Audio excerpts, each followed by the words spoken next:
She was the rose of Sharon, from paradise lost, from the city of 7 hills to the place on the cross. I was playing a show in Miami, in the theater of divine comedy. Told about Jesus, told about the rain. She told me about the jungle where her brothers were slain by a man who had died and disappeared so mysteriously. Was she a child or woman? I can't say which. From one to another, she could easily switch. We went into the wall where the long arm of the wall could not reach. Or could have been used and played as a pawn. It certainly was possible as the king night wore on, where men bathed in perfume and celebrated free speech.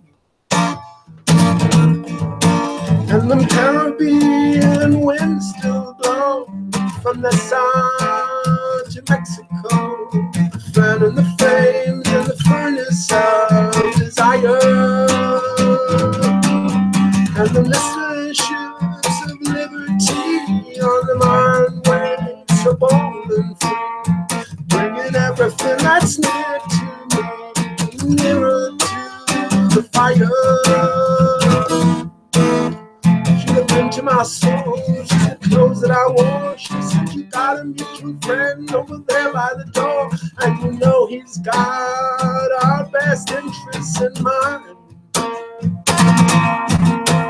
He was well connected, but her heart was a snare, and she had left him to die. And there were payments due, and he was a little behind. Oh, the quiet cock flies buzzing my head while the ceiling fan is poking as I heat in my bed, while the street band is playing near my God to thee.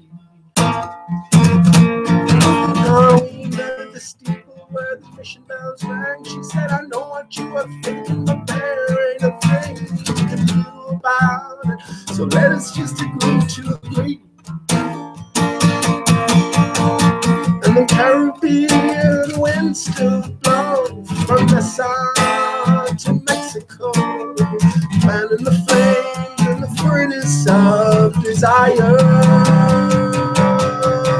And the distant ships of liberty on the mighty waves so bold and free, bringing everything that's near to me, nearer to the fire. Oh.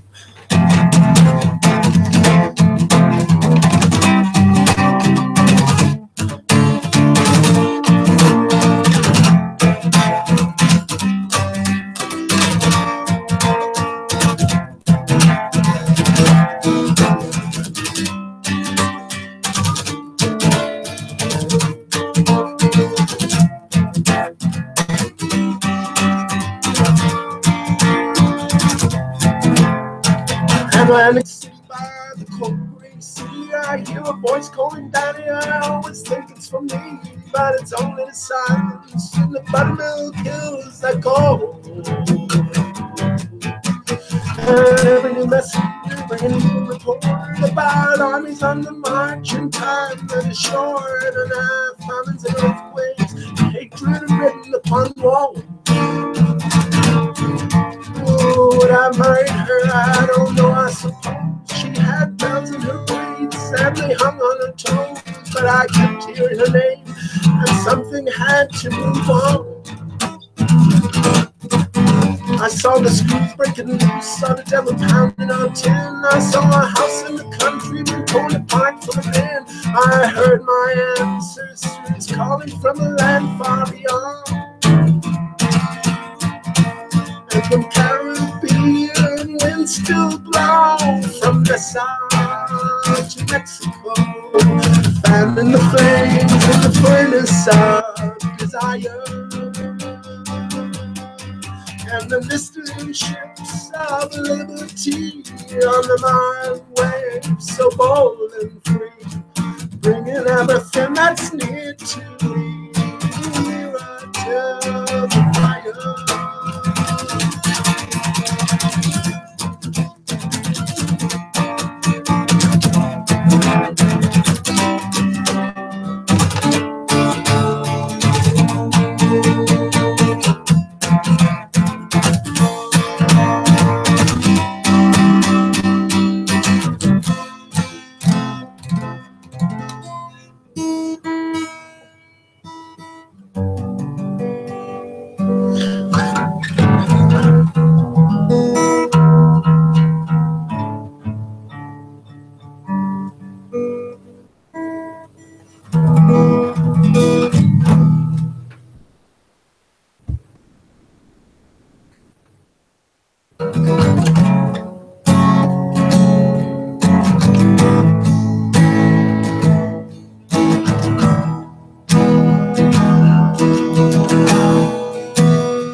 A green plastic watering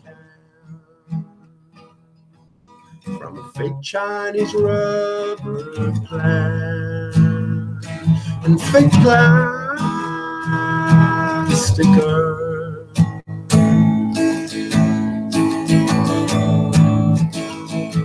That she bought from a rubber man in a town full of to get rid of it.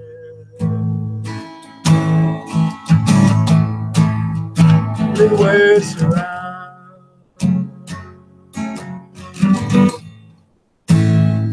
It wears her out.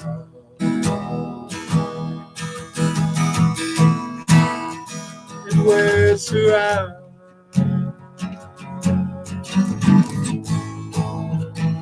Wears her out.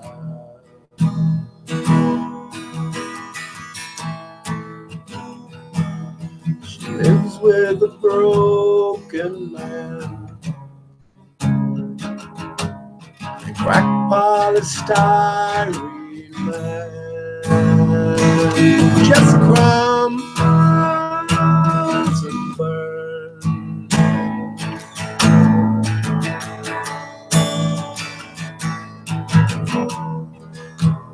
Used to do surgery for the girls in the 80s, but gravity always wins. And it wears them out.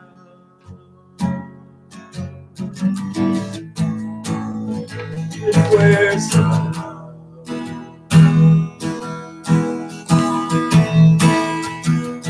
Wears them out. Wears them out.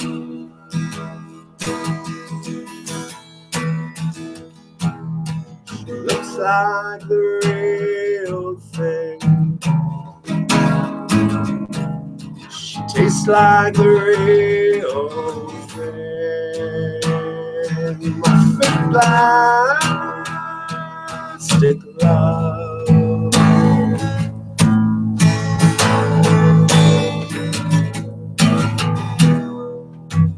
Can't help the feeling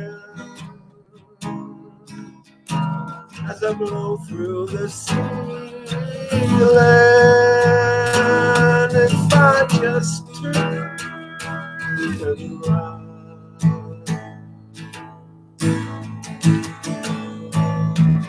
it wears me out. It wears me out.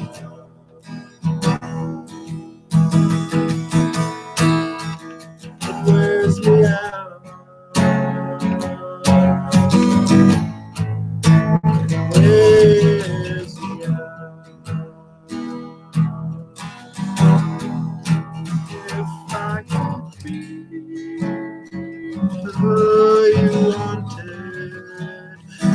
If I could be all you wanted all the time,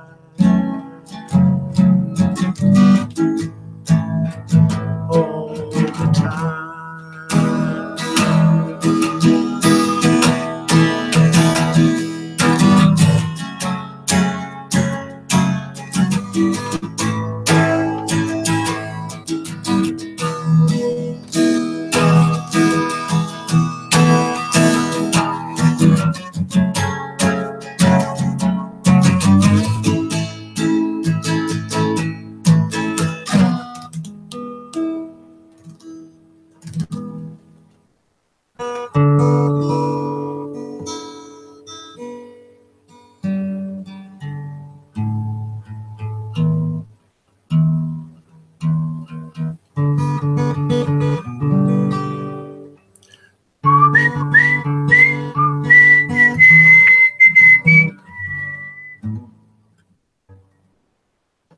I give thee all, I can no more, though poor the offering be. My heart and lute are all the store that I can give to thee. A lute whose gentle song reveals the soul of love full well, and better for a heart that feels much more than lute can tell.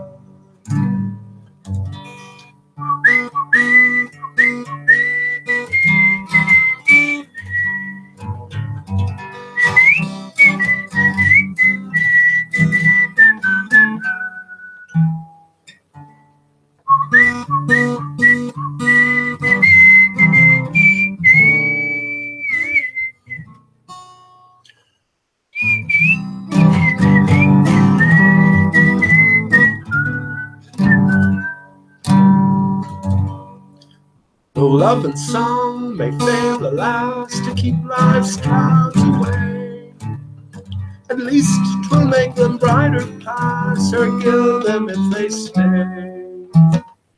And even if care at moments flings a discord o'er life's happy strain, all thy love but gently touch the strings, 'twill all be sweet again. Oh, thy love but gently touch the strings, 'twill all be sweet again.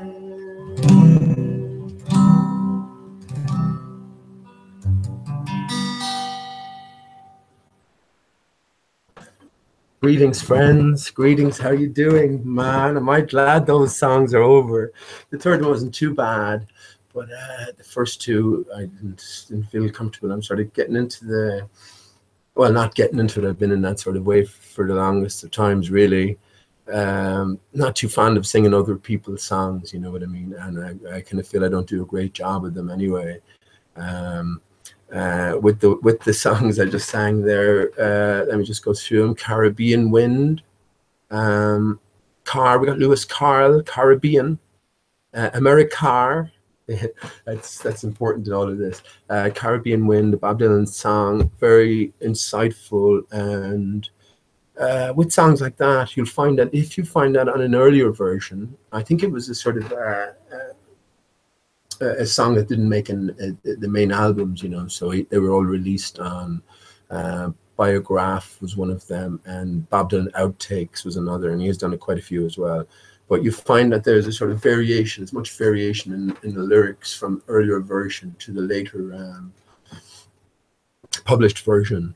So yeah, full of clues as well. You can, I take it that the earlier Bob Dylan was associated with that, and the earlier groups associated with the earlier Bob Dylan, and then you had a new crowd coming in, taking over anything that needed to be adapted and encoded, if you will.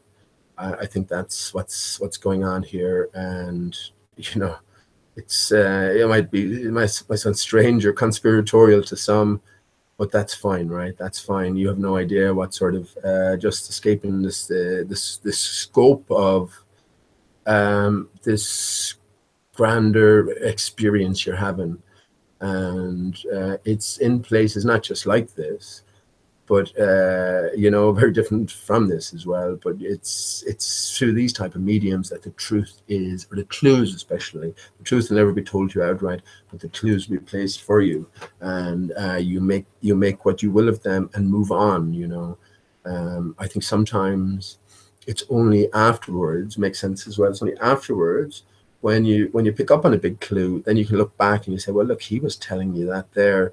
But I guess you have to sort of pick up on the big clue in the first place. Let me go. I'll just, as is my want, let me read through the lyrics pretty quickly, because I want to get on with a few things. Caribbean Wind, first of all, Jack and the Beanstalk, being. Jack and the Beanstalk takes on a new significance as well. Cyclops take on a new significance. Everything that you've been told as children, with your children's stories, they take on an absolute new significance.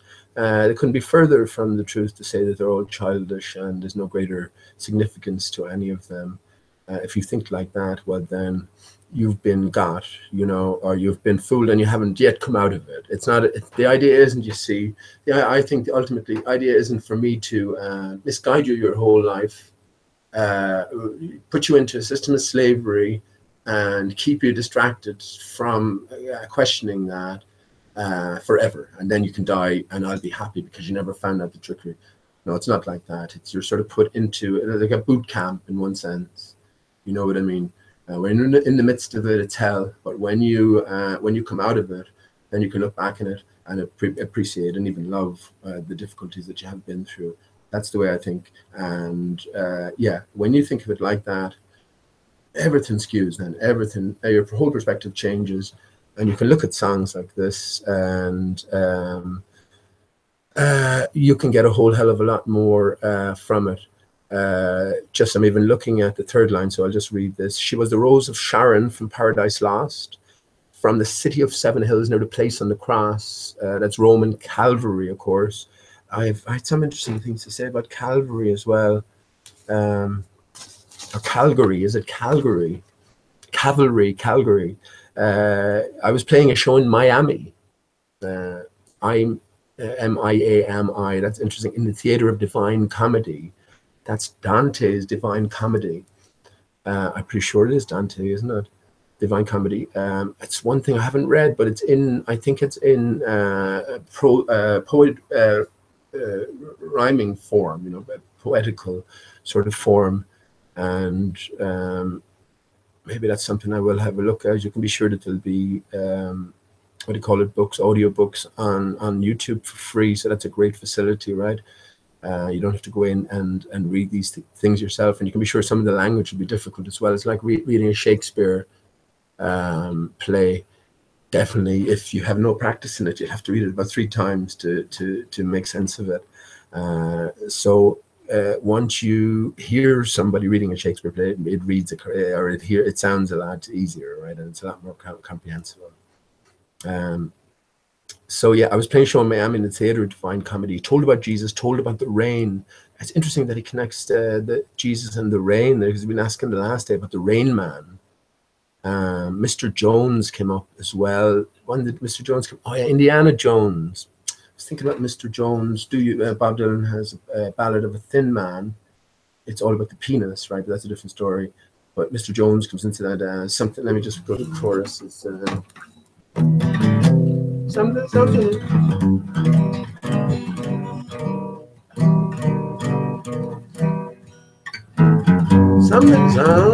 is happening. There you go. Something is happening, but you don't know what it is.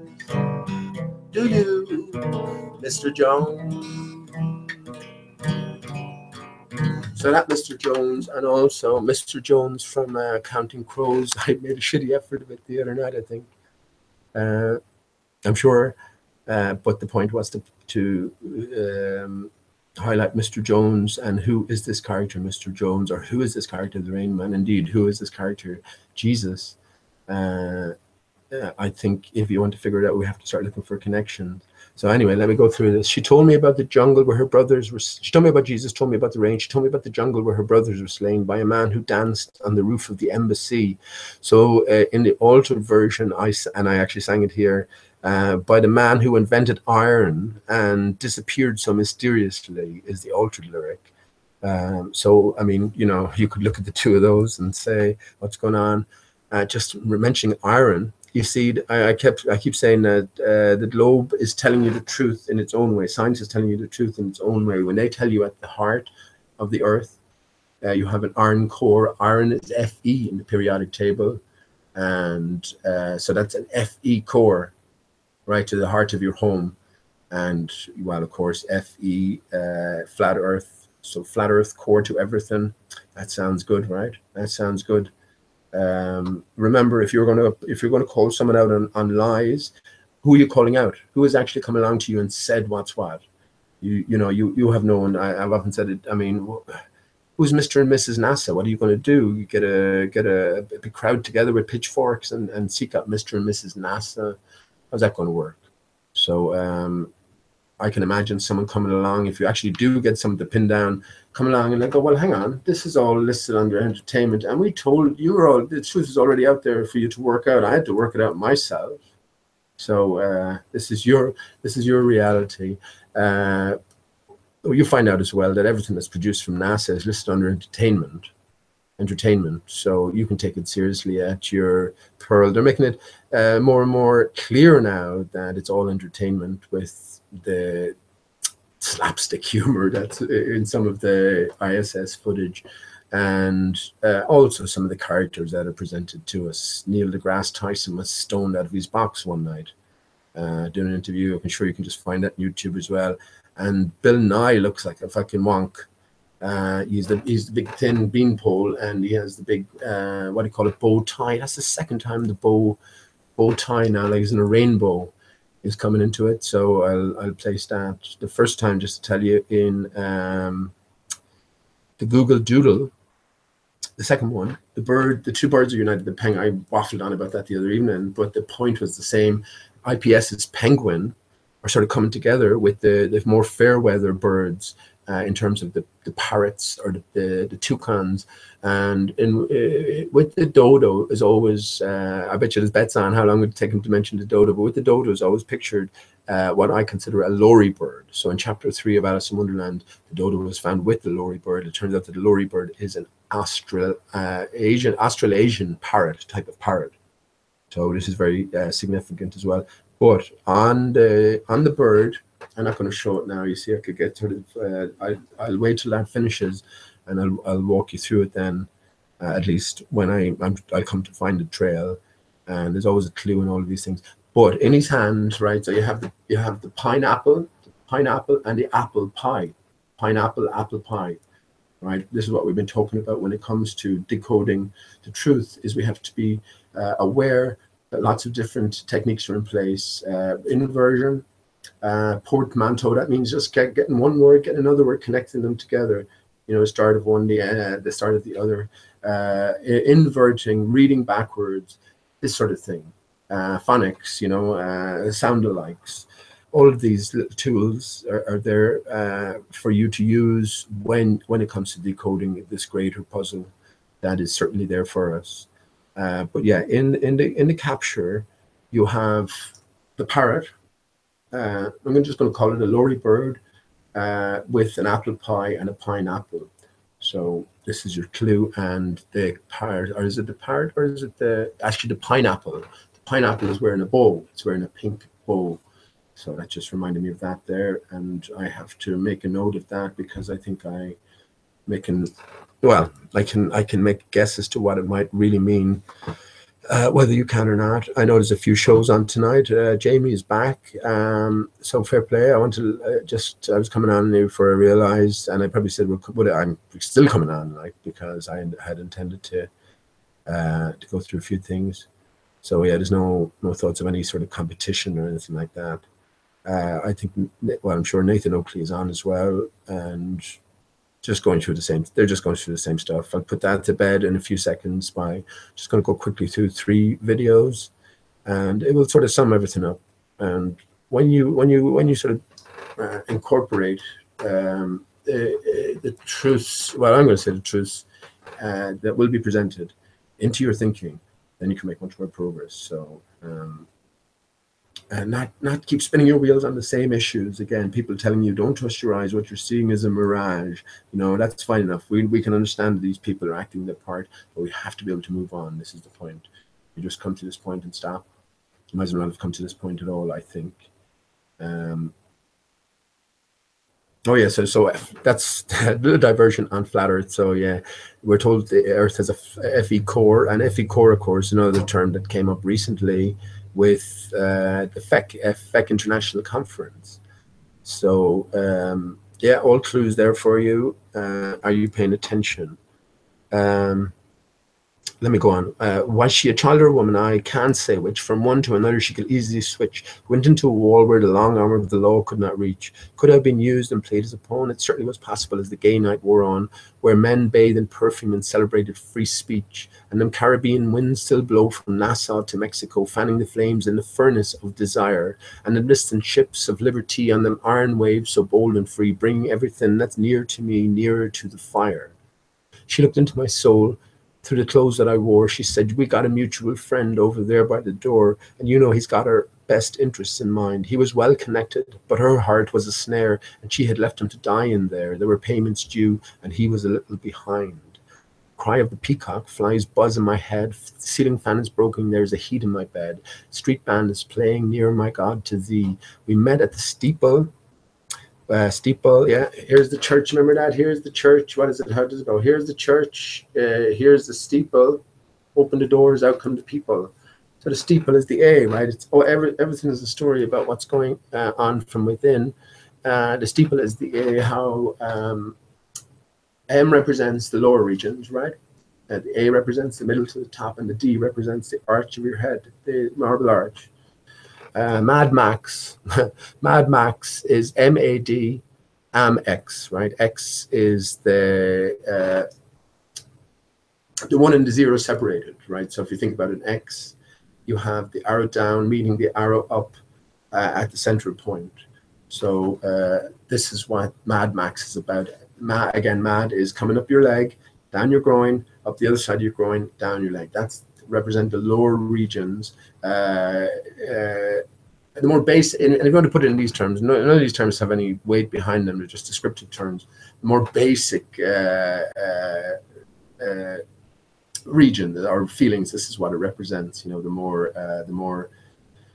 I'm trying to find the right term because we never like evolved from anything. We were created. Our bodies were crafted anyway. So evolution is out of the question. So there's no randomness in all of this, you know. So it's our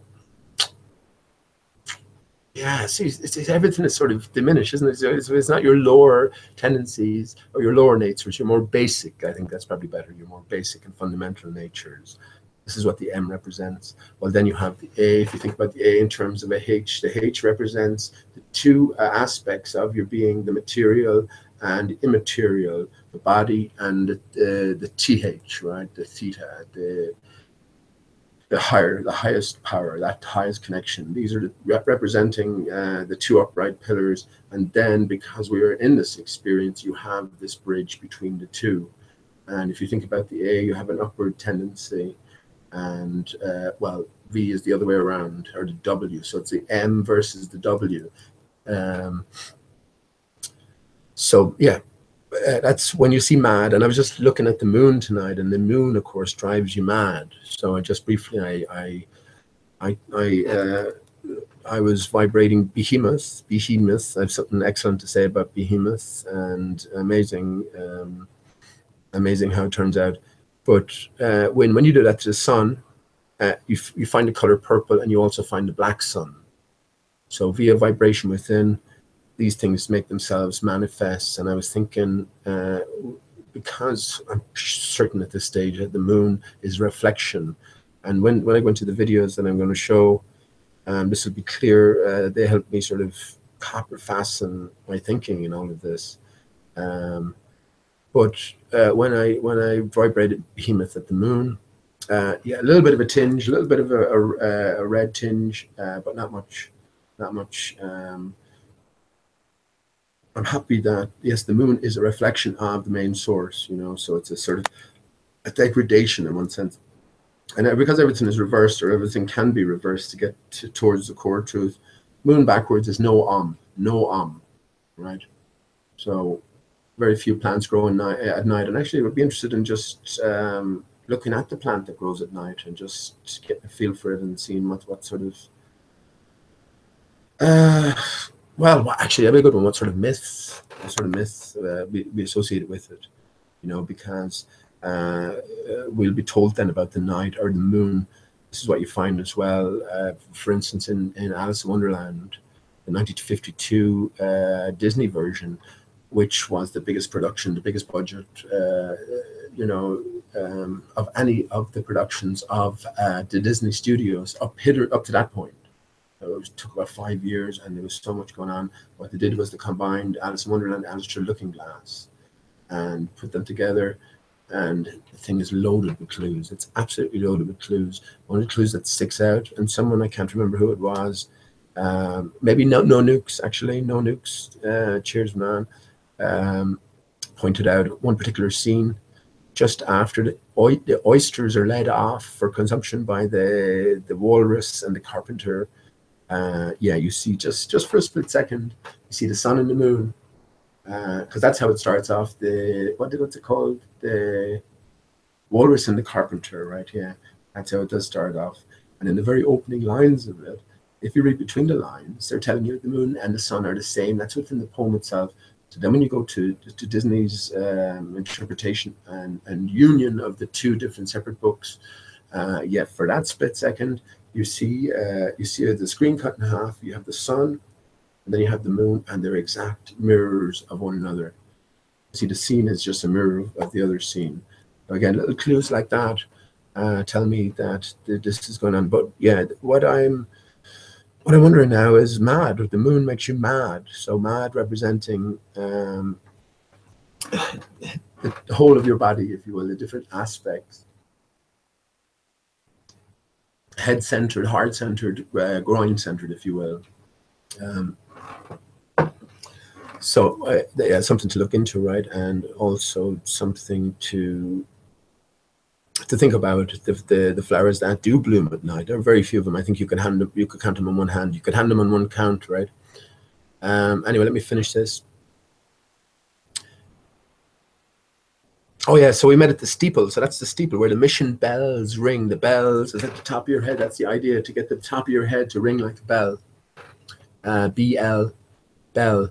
And I was looking for a B-E word within the body. Remember I spoke the other night about body, and behemoth, with body and mouth comes together. But yeah, the bells, the top of your head is the bell. That's what you need to get ringing. And the only time you can get anything ring, you know, when your ears ring or something, you hear a loud noise or a loud frequency. So you create your own frequencies, and yeah, you get yourself ringing, top of your head ringing like a bell. She said, I know what you're thinking, but there ain't a thing you can do about it, so let's just agree to agree. And them Caribbean winds still blow from Nassau to, that's very close to NASA, isn't it? Nassau to Mexico, fanning the flames in the furnace of desire, and them distant ships of liberty and them iron waves so bold and free, bringing everything that's near to me nearer to the fire.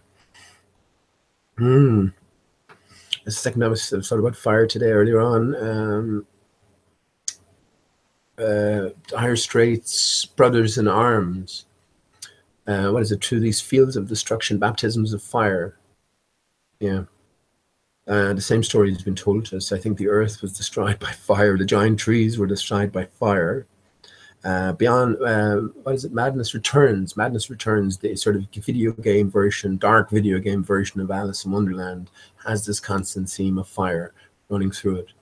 And yeah, to me, this is telling us the story of our past, and it's there for us to, if we're brave enough, I guess, in one sense, to decipher.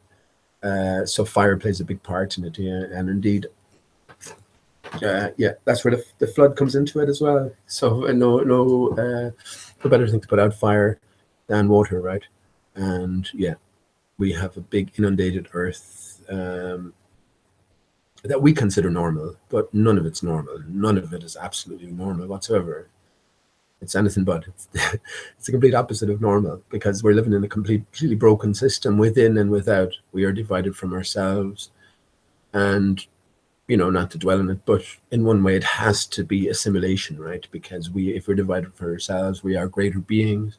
So we must have put ourselves through this challenge, maybe, for the purposes of realizing that we are greater beings, and possibly reuniting with ourselves in this incarnation. I think ultimately that has to be the point, right? I think that has to be the point. What the hell else is the point?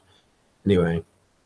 Atlantic City by the cold grey sea, I hear a voice crying, "Daddy." I always think it's for me, but it's only silence in the buttermilk hills that call, and every new messenger bringing evil report about armies on the march and time that is short, and famines and earthquakes and hatred written upon walls. Would I have married her? I don't know, I suppose. She had bells in her braids, and they hung on her toes. But I kept hearing my name and had to be moving on. I saw the screws breaking loose, saw the devil pounding on tin. I saw a house in the country being torn apart from within. I heard my ancestors calling from the land far beyond. And them Caribbean winds still blow from Nassau to Mexico, fanning the flames in the furnace of desire. And them distant ships of liberty on them iron waves so bold and free, bringing everything that's near to me nearer to the fire. Yeah, that's 1985. Amazing. That is almost, it's over 30. It's 32 years ago, 1985. Amazing. Yeah, well, like any other offering, it takes decoding, but once you have a greater context for everything, it becomes a lot less difficult. I suppose without that context, it becomes almost impossible. So that is Caribbean Wind. Let me move on to the second one. Fake plastic trees. Yeah, difficult. Great song as well. Difficult to decide what key to sing that in. But let me go through this because, again, we have this story. Pay attention to the sort of the separation. We have the her and the him, and at the end we have the coming together. And well, Radiohead. Look at the video on YouTube, the live version of that, and you have Radiohead in the background of screens, but it's in small case letters and big case letters, but one keeps transforming into the other. And this is a clue for us as well. This is one of their earlier songs, but it's called The Fake Plastic Trees. How funny is that? Fake plastic trees. In one sense, the trees that we count as trees are exactly that. They're fake, and they're not the original. They're not the initial. And those trees were giant crystalline trees. Hard as it is to wrap your brain around, that's what was going on. Certainly, I'm happy. I'm settled with that in my own brain at this stage, and yeah, doesn't bother me who laughs or who doesn't, who tries to ridicule. That really doesn't bother me at all. Anyone who keeps trying these tactics, it's pointless. You get nowhere, right? You get nowhere. Yeah, that's part and parcel of my thinking. So the trees, the things that we call trees now, are in one big sense plastic. Everything is carbon based. Carbon is 666. 666 is the number of the sun, and the number of the beast, or the bee east, which is the sun, right? But the sun is part of a broken system, and everything related to the sun then with 666 in it is also part of the broken system, and that's carbon-based life. All forms of matter are degraded or decayed forms of this initial form, and all forms of life and all forms of matter, you're right. This is my view. And Radiohead, let me go through the lyrics. Fake plastic trees. A green plastic watering can for a fake Chinese rubber plant in the fake plastic earth that she bought from a rubber man in a town full of rubber plans to get rid of itself. It wears her out, it wears her out, it wears her out, it wears her out. She lives with a broken man, a cracked polystyrene man who just crumbles and burns. He used to do surgery for the girls in the 80s, but gravity always wins. And it wears him out, it wears him out, it wears him out, it wears him out. She looks like the real thing, she tastes like the real thing, my fake plastic love. But I can't help the feeling it could blow through the ceiling if I just turn and run. And it wears me out, it wears me out, it wears me out, it wears me out. And if I could be who you wanted, if I could be who you wanted all the time, yeah.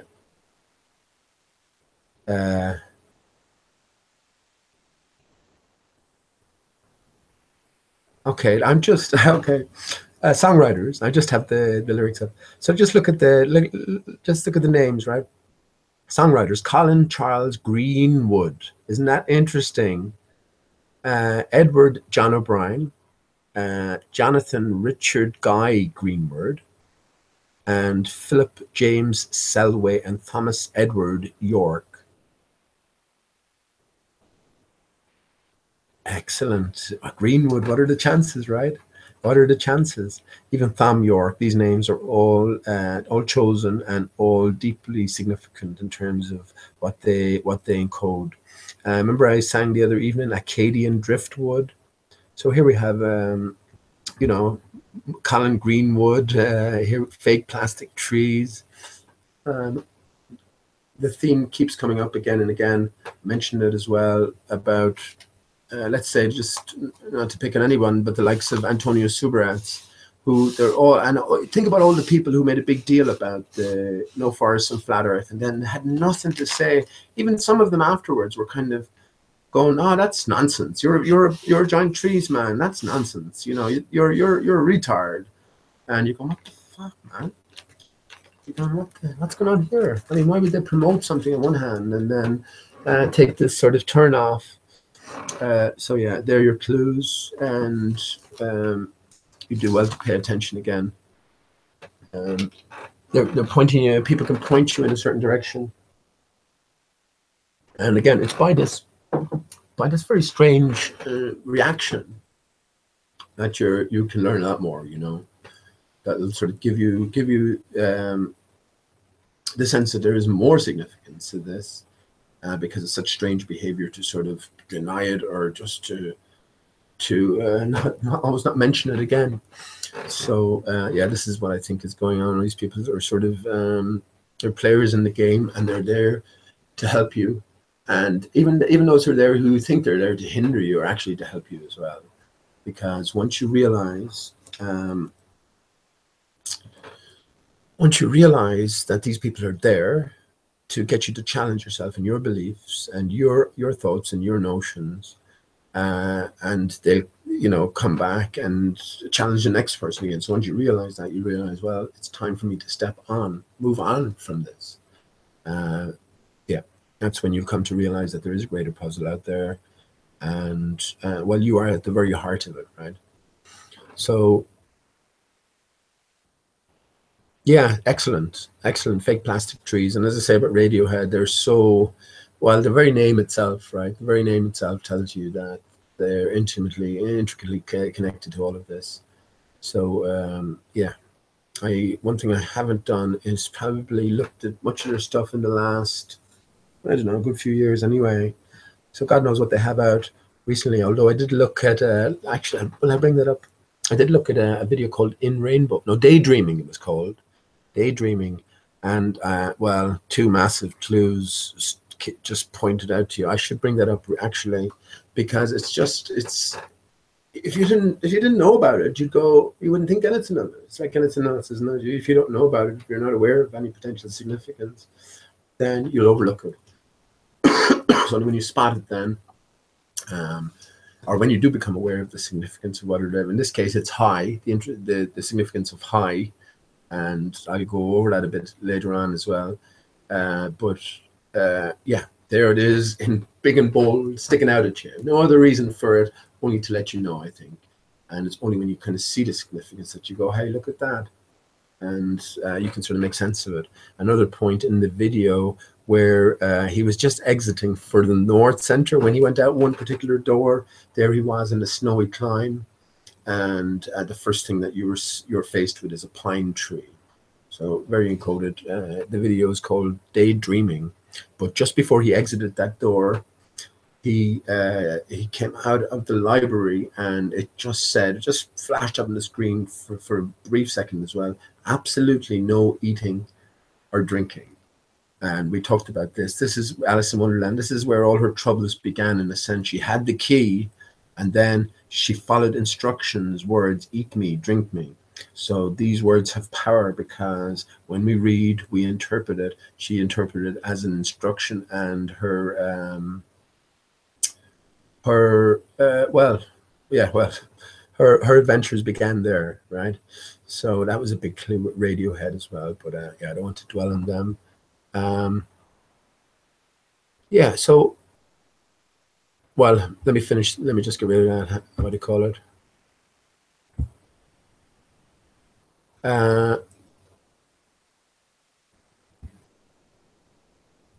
Well, okay, I might as well go through the last song as well, which was My Heart and Lute.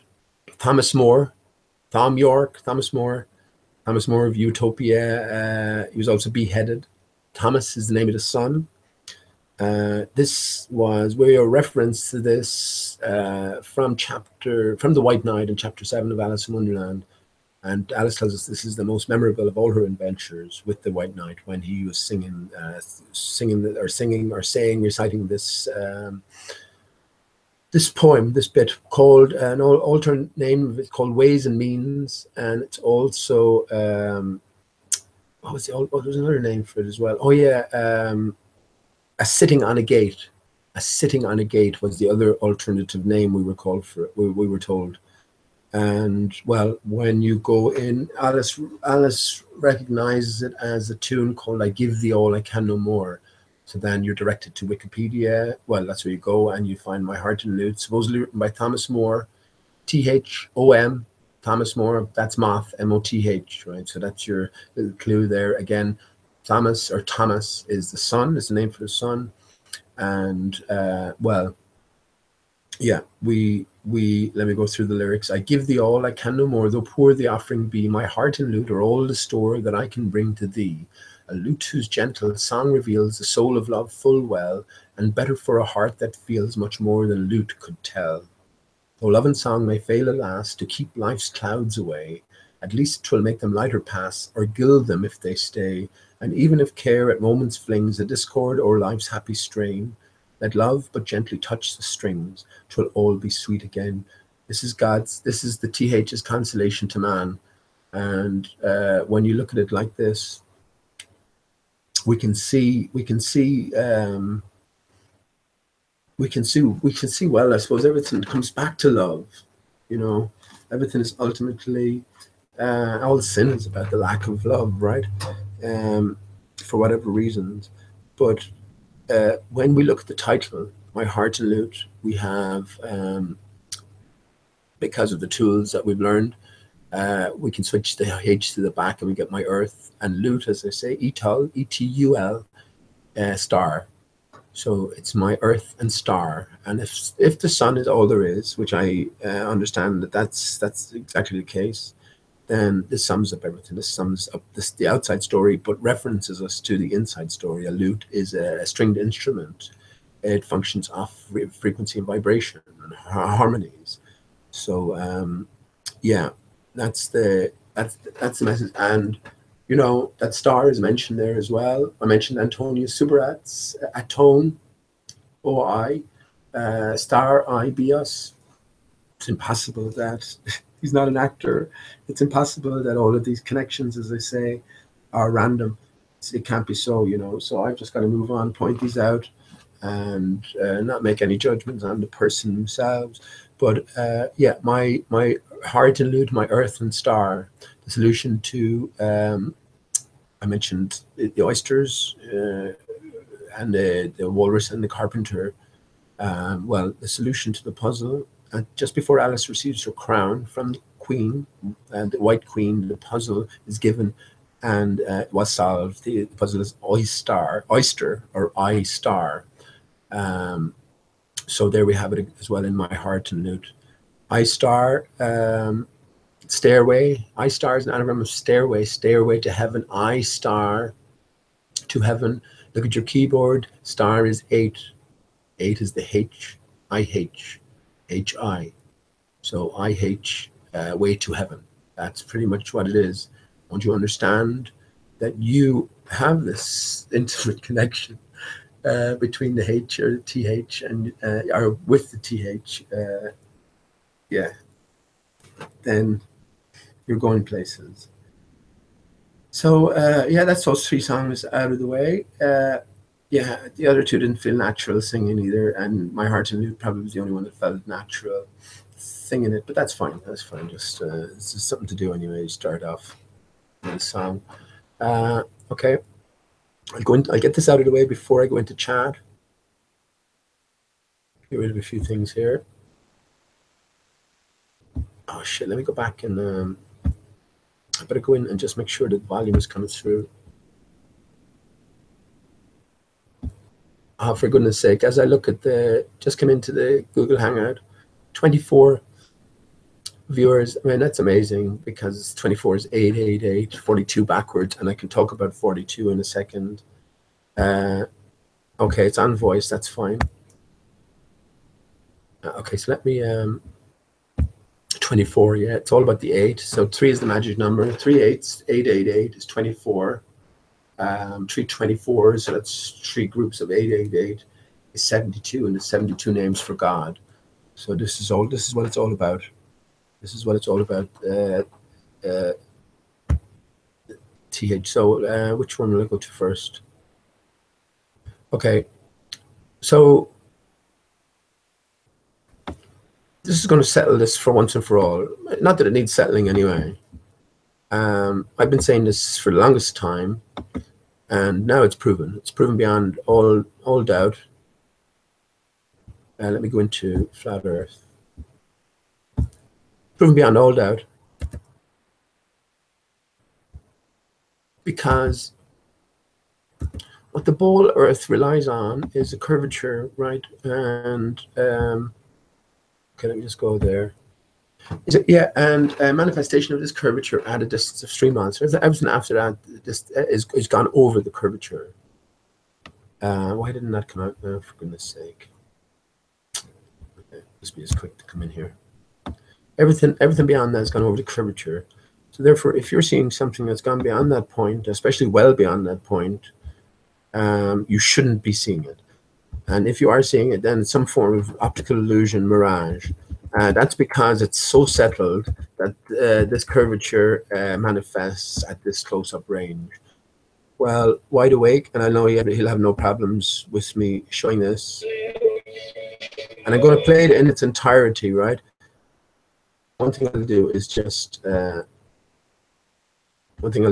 off the camera here, because that will save a bit of broadway. But yeah, the next 3 videos I'm going to show. 3 is the magic number. 1 takes care of the curvature, right? So 1 takes care of the ball Earth. That's history. Okay, let me just go back. That's history, and the other 2 then tell you about the sky, what's going on in the sky. So the other 2 are very short, 3 minutes, 4 minutes, and 1 minute. 1 minute, and that's the most important one. Just nice and succinct. And when you let it sink in, then you'll understand. You'll understand that everything is so close and personal, right? And the fact that these 2 videos are connected, they're connected in a brilliant way. And it's all about the reflectivity of water, and especially when you have light involved, right? So let me, and much Wide Awake's work is excellent, and yeah, it's people like him that don't get the credit that they're due, you know. But that's again part and parcel of this greater game. These people are there. They're not promoted because you have to take the interest yourself. You have to come along and sort this out for yourself. It can't be handed to you on a platter. So let me just share my screen and play this in its entirety.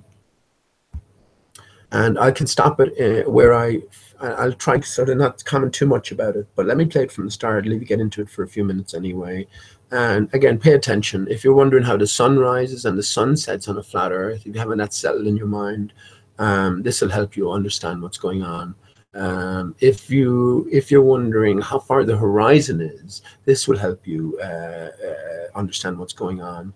And again, pay close attention to light. What happens when light and water come into interaction?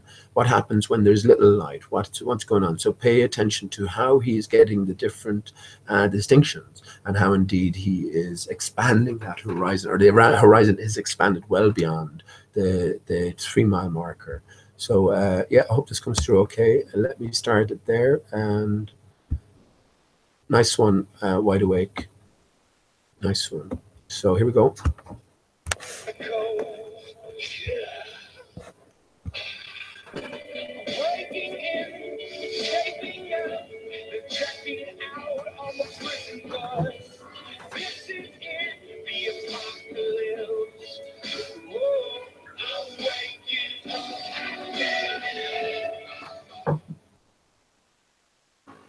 Now, I'm going to stand back and just show you where my camera's at.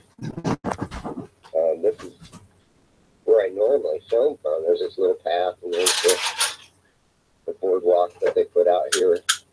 And I usually can't get that close to the water out here. You know, sometimes I'm you know, right in this general area.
And again, you know, I'm saying that the water's actually even up higher, you know, and you see the mirroring going on underneath that rack. Of course, it's distorted. It looks like a mirage, but there's no magical force pulling that up. You can see birds land on the damn thing, for crying out loud. As I zoom back,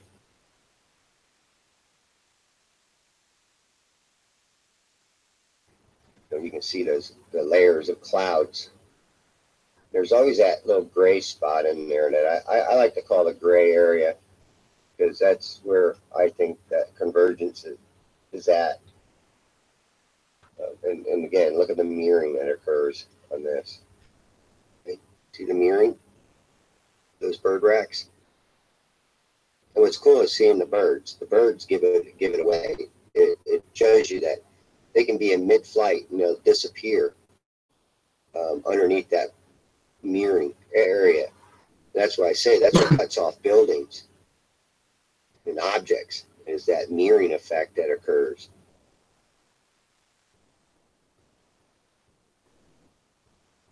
It's an illusion.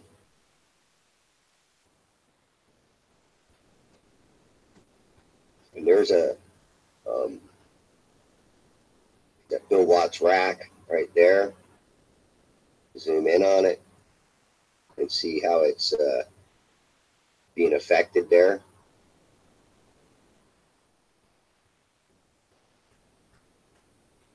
Hopefully we can catch one of these birds or something. Okay,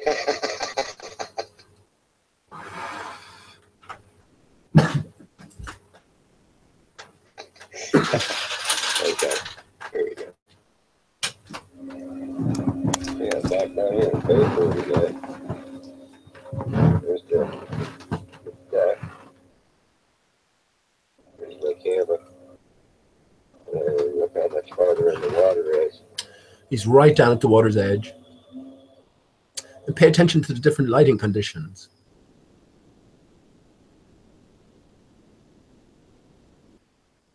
I'm just gonna let it sit there. Shine. So let me just pause it here a second. 4:44, right? So look now, so the light is less. And this is what you have to take into consideration. It's all about, like everywhere, it's all about the contrast. When there's contrast introduced, then a new horizon presents itself. If a greater ship came in behind this ship, a new horizon would present itself again, right? Now, you have to remember, the further you go back from the camera's point of view, the further you go back, let's say a distance from here to here would be a much greater distance than an equivalent sort of distance. I move the mouse here. So for instance, let's say the equal sign here, that distance, if I move that equals up to the boat and before that, that's a much greater distance. It's compressed, right? This is how perspective works, and this is how we can easily understand this. Now, when you look at the sunset, there's a massive difference, distance compressed. And again, when there's light introduced, the whole surface appears to behave like a mirror, right? Just small. That's why you can see the bird, right? But as the bird, you can see the bird in its entirety as it's approaching its mirrored water layer. But yeah, once he gets down close enough to the water's edge, and I would say even a good distance, meters, many meters sometimes, yeah, then he'll just vanish. He'll appear to vanish into nothingness. That's only again because you're dealing with, like, let's say from this solid horizon, there's no way of measuring it, getting your tape measure out, but you can be sure that this distance might be maybe from the collector of the information to this solid water line. This is what the bowlers identify as a horizon when there's no contrast. So they're busted straight away anyway, because it's a false horizon line. But the distance from you to there is a short enough distance. Whereas the distance from that water horizon line to this new horizon line, we can identify the horizon line here by the mirror. But as I say, the further you go back, you'll only ever go up to a certain point, though, and at that point, then you'll be at the furthest reach. This is where you can, when the sun comes in, you can see the real horizon and how it acts as a mirror line. But the important point is many miles of compression, and when you take that into your reckoning, well, I think it's a lot easier to understand what you're seeing. So let me just continue to play. Yeah, perfect example there. You can see just at the top corner, you can see the post is mirroring. Now, that distance, this is the truth of it. The post itself won't be that high, right? Let's just say a post is 15 meters high or 15 feet high. Well, it'd be deeper than that, actually, wouldn't it? It has to be rooted into the ground in some sense. But what we're seeing above the water, let's say, is 10 or 15 feet. So therefore, this post reflection is 10 or 15 feet, but it's reflected over many miles of water, not many miles, but a few miles of water, So this is what's happening. Wrap your brain around it. And this, you'll, as I say, you'll get places. So let me just continue here and shut up a small bit. Now, you see, because of the lower light levels, you don't see this mirroring layer in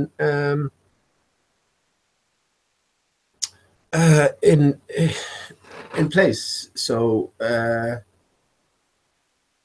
yeah, this is something to bear in mind as well. This mirroring layer comes back in place when the sun is on the horizon again.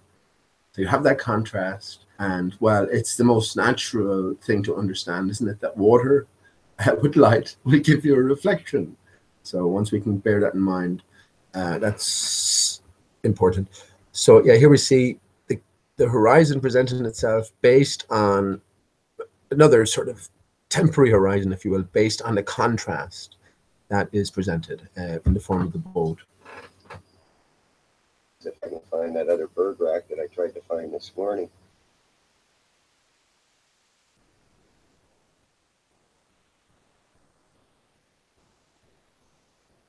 You said the Anderson light is at 3.59 miles. That other bird rack that I tried to find this morning. That bird rack is 9 miles out, 8.5, something like that. There it is. So he can see it there in the distance. Busted. Curvature busted. So again, if that curved rack wasn't there, there'd be no contrast, so he wouldn't be able to distinguish it. The camera, remember, you can't see any of this with the naked eye. So it's all about interpretation, deciding what factors are in play, and shit, there's the bird rack. Yeah. That other rack must have been something else. Holy crap! Look at that. And then there's one to the right of this one too. 8 miles. This is ridiculous, you know. And you saw how close his camera was to the water. Yeah. Look at that. You can see the whole thing. Back. Holy crap.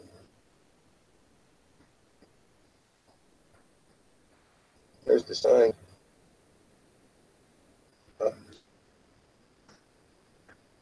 Tell me, how am I seeing that? I couldn't see it this morning because of the light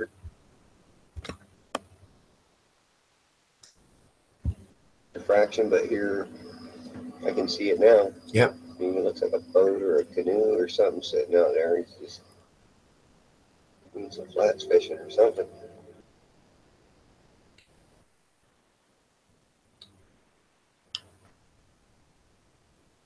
It's over. There you go. It's over, like. It is absolutely over. These are not mirages. This is direct vision. The difference in the size of the boats. Dude, look how little that boat is. That was actually a big boat. There's perspective for you again. Yeah, but it's also instrumentation. So you got a very unreal feel about that. But again, we have no chance of resolving any of this with the naked eye.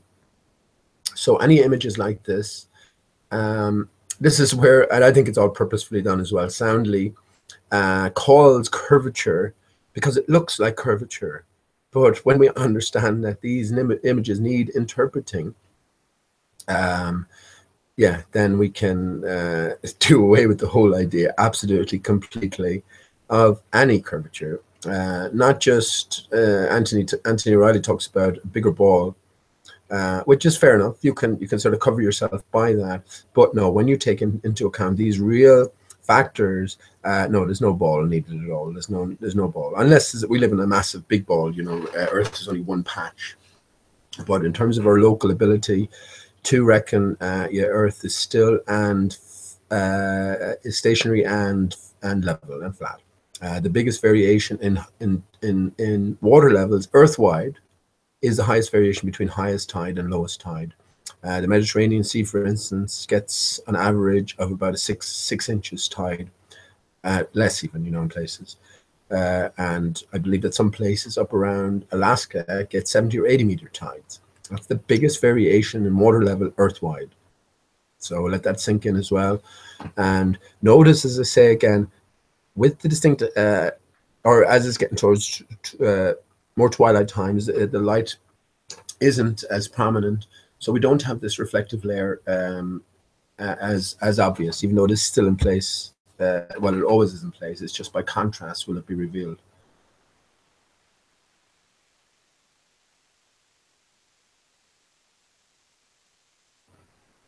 Even though the rack is 7.7 miles away, the water line is again visible beyond the rack. No water should be visible. If the sun came into view now, if the sun just started setting here now, you would see the horizon line up about here, right? The further you go back, the more distance is compressed into the smaller space. This is the interpretation of what's going on here, and we can clearly understand that. I mean, that's a massive distance, 7 miles. Think about a car ride, or think about a bicycle ride or a jog or something, 7 miles in a straight line. It's a massive distance. So let's just finish the video.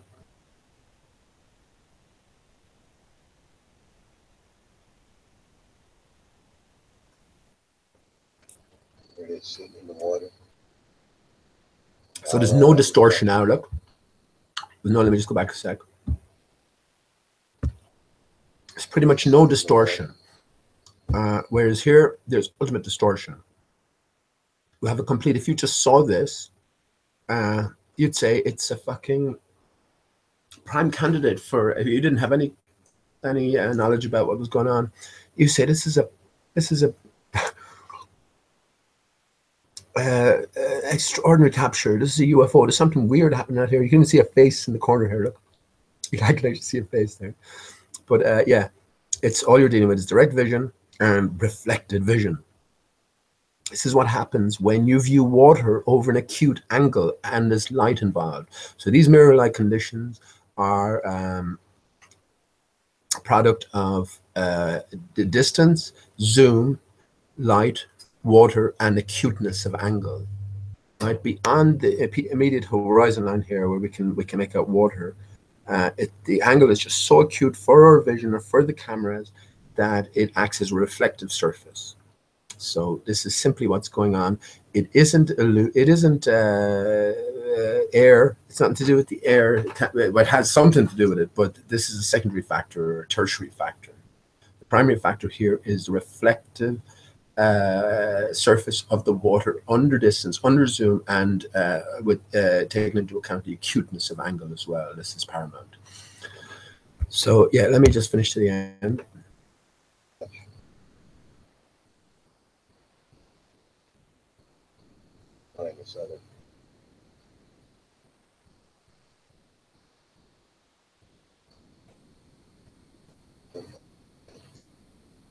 Yep.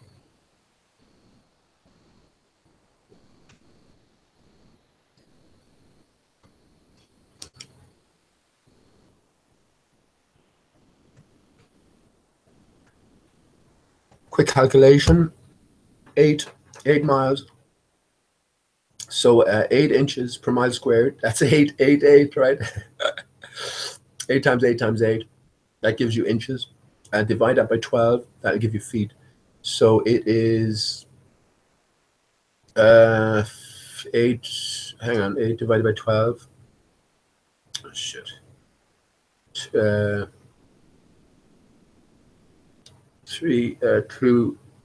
of 64.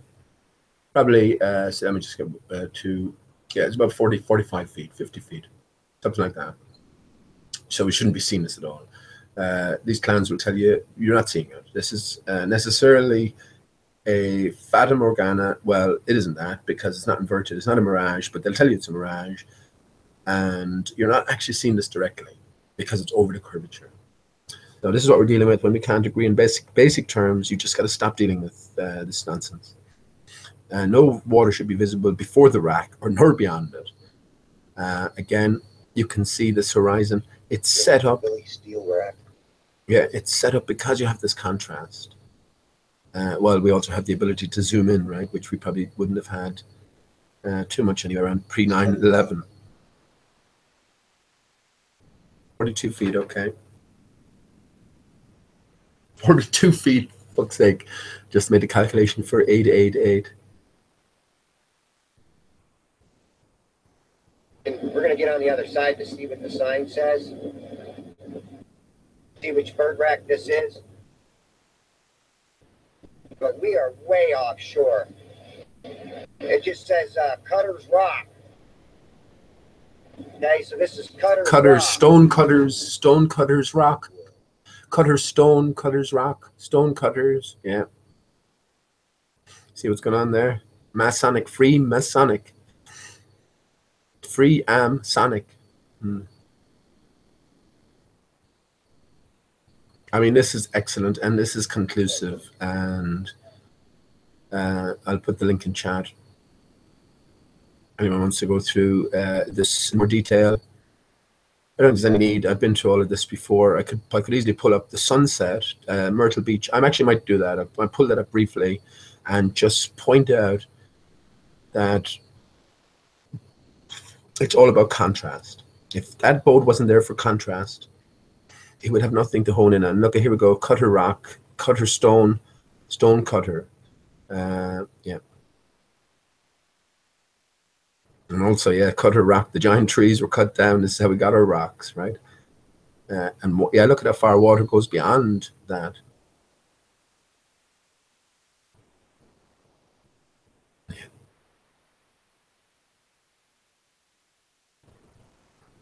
Yeah, coming close to the.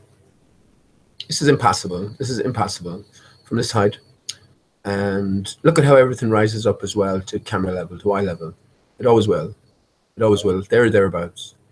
The other thing is when you rise up, you're taking more of the sky, sky is just an expanse beneath a barrier. into consideration. So you should expect the eye level to drop. But there's the north rack. Look at that. So that's another 9 mile away rack, and look at how far the water extends beyond. And look at the water well behind it. Yeah. Oh, yeah, baby. Perfect day. Perfect visibility.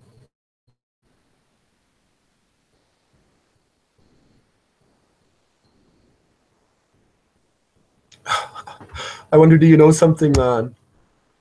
Wide awake. I wonder, do you know something? I just talked about the 9 8s. So we have the 1 8, 3 is the magic number, 8 8 8. That's 24. We just saw 24 or 42. You have an 11 mile test up there, and then now we have 8.09 miles, and 8.89, 72. 72 is 8 8 8 8 8 8 8 8 8. Interesting.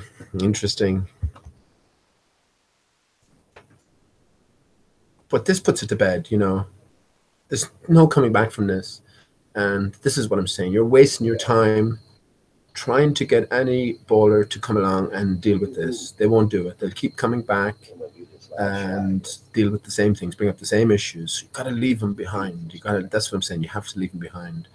So I just said I'd show this in order to let you conclusively leave the ball behind. This is conclusive. This is a death nail. This is, we've known it anyway all along. This is irrefutable, and it goes fundamentally against the math. And the only call they can make, the only call that can be said, is you're dealing with illusion. You're not seeing direct vision. This is all illusion. The boat is illusion. It's a projection into the air due to the differential in temperature between the surface of the water and 5 or 10 feet above the water. Yeah. So you can believe that if you like. Off we go. No problem. I'd slap. I never hit a child, but I'd slap my boy around the ear if he come along and he said he swallowed that one, that whopper, right? But I'm glad I saw this now for the fact that there's 8 and 9, 9 8s. That's 8 8 8 again. 8 8 8 8 8 8. 72 names for God. Excellent. Wide awake. Excellent. Again, there's no going back from that. There's no going back. So I said I'd show that. Let me bring up the. I'll do that briefly.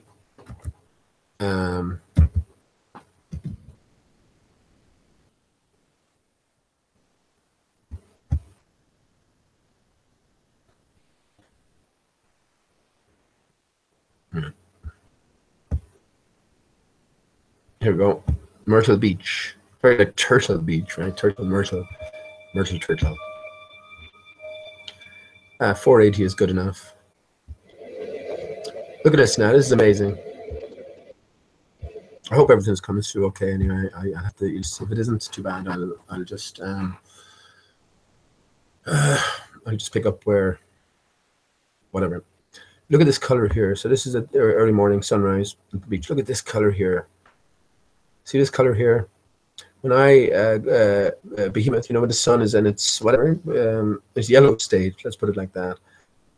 And there's none of this coloring around it. Well, behemoth, and especially that th at the end, that hissing of the snake, right? Again, we've been scared off of the snake, but that's a virtual equivalent. The th and the hiss, right? But when you do behemoth, especially at the end, this is the color that appears in and around the sun, and the sun itself turns to a black disk. This is the black sun, and yeah, this is the color purple. The color purple is a mix of red and blue, opposing sides, which is what we need to do. This is the crossbar for the H, right? Or what it represents anyway. But anyway, not to dwell on it too much now. If a bowler came out with his theodolite, right, and they tell you that the horizon is at 3.2 miles. Well, how did I know this, right? Well, their math says it this. So they would have to come along and say that this is the horizon line here, right? Because they're saying it's a fixed line at 3.2 miles. After that, everything drops away. So you're on the uprise until you get to this line, which is well below eye level, always. And then you're dropping away. So I'm saying that's bullshit. That's absolute bullshit. There's a layer about, let's just divide this into let me just see, maybe just say 3 millimeters above, and then 3 millimeters above that. So the first 3 millimeter line all the way across the screen is the actual horizon line. And we'll see this in a second. And what you're seeing is everything from your point of view, from your angle. Remember, you're looking off into the distance. Everything below that 3 millimeter line is a reflection of everything above that, say 3 millimeters. So we have to bear that in mind. It's all the way across the screen. It's all the way into your vision. So as we see the sun coming in, and again, this is just the copper fastness, right? Here we go with the sun coming in. Now you can see there's a band between the sun. So the sun is just coming into view. It hasn't had a chance for us to see it in terms of its reflection yet, but there is between the bottom of the sun and this apparent waterline, there is a band of mirror. And as I said, it's about 3 millimeters. It's a band of mirrored water. This will become more clear as time goes by. So just imagine something coming in from the distance, three-dimensionalize it, and you get a good grasp on what's going on. Yeah, here we go. So what the bowlers say is the Earth, what we understood ourselves is that the Earth is turning into that direction. So I'm on board a big ball and I'm turning into the sun. The sun itself is still, right? So that's just the position, the nonsense position that we're asked to take. So this is before zoom. All right, let me just go back to, she zooms in then. This is before zoom. So, right, remember that layer, line all the way across, 3 millimeters up. When she zooms in, that will be extended a bit. Look at the sun here, a sausage shape. Well, it's not really a sausage shape. It's just been reflected off of this water layer. So let me play on.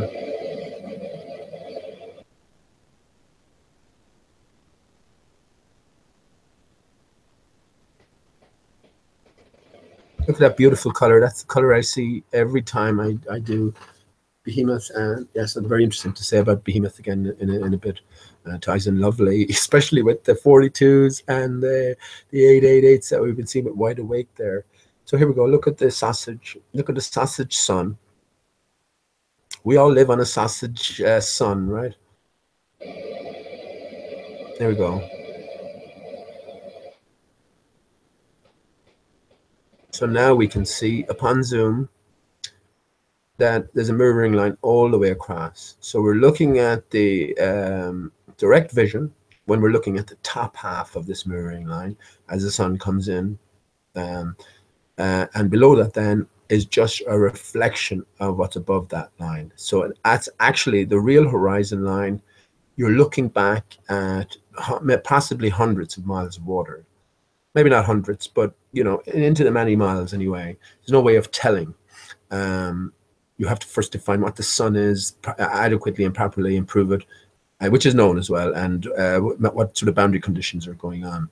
But yeah, we can see clearly there's a mirroring line set up. You can just look at this black splodge here, divide it in half all the way across the screen. But remember, it doesn't stop at the sun.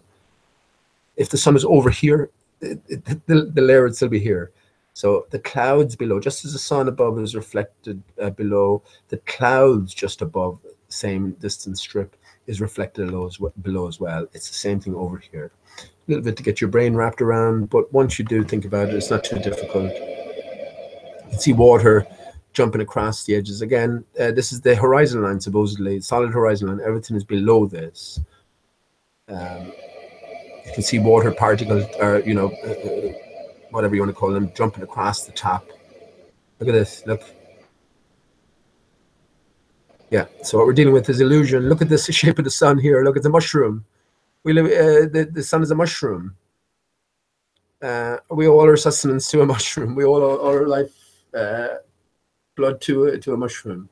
And look at it here. Look at the band where it's shining through. Yeah. Again, it's conclusive. It's conclusive. You're dealing with illusion, and you're mixing reflected reality with direct vision. And you know, you're calling the first thing that comes to mind, which is curvature. But well, you're not so childlike that you're stuck on that because there's no other possible explanation. No, this is all a ploy. We've been tricked into the globe Earth, and now we're seeing through the tricks. So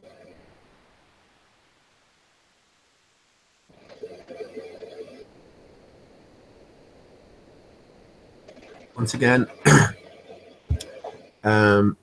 Wide Awake talked about seeing 11 miles, and you could see a platform 15 feet high above the water surface.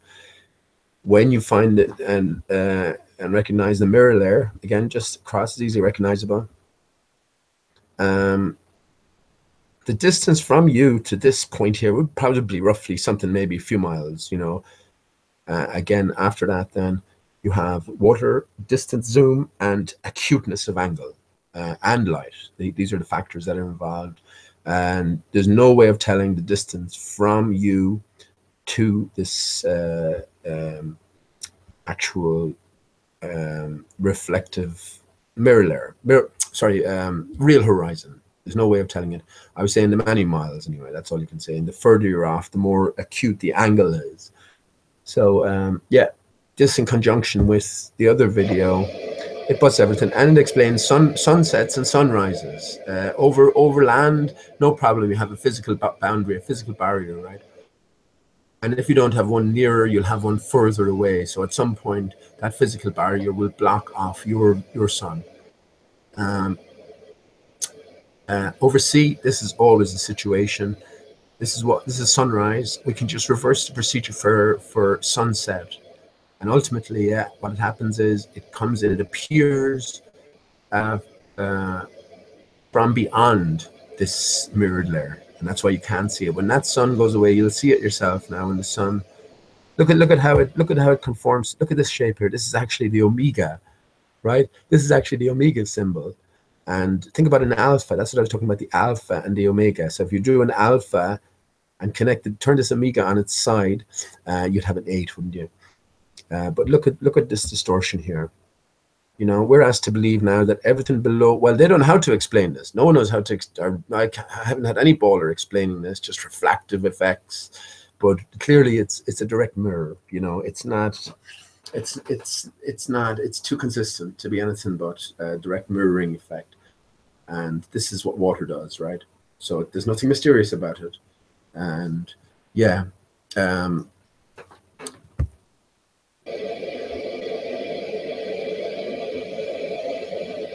one thing that's very interesting to note as well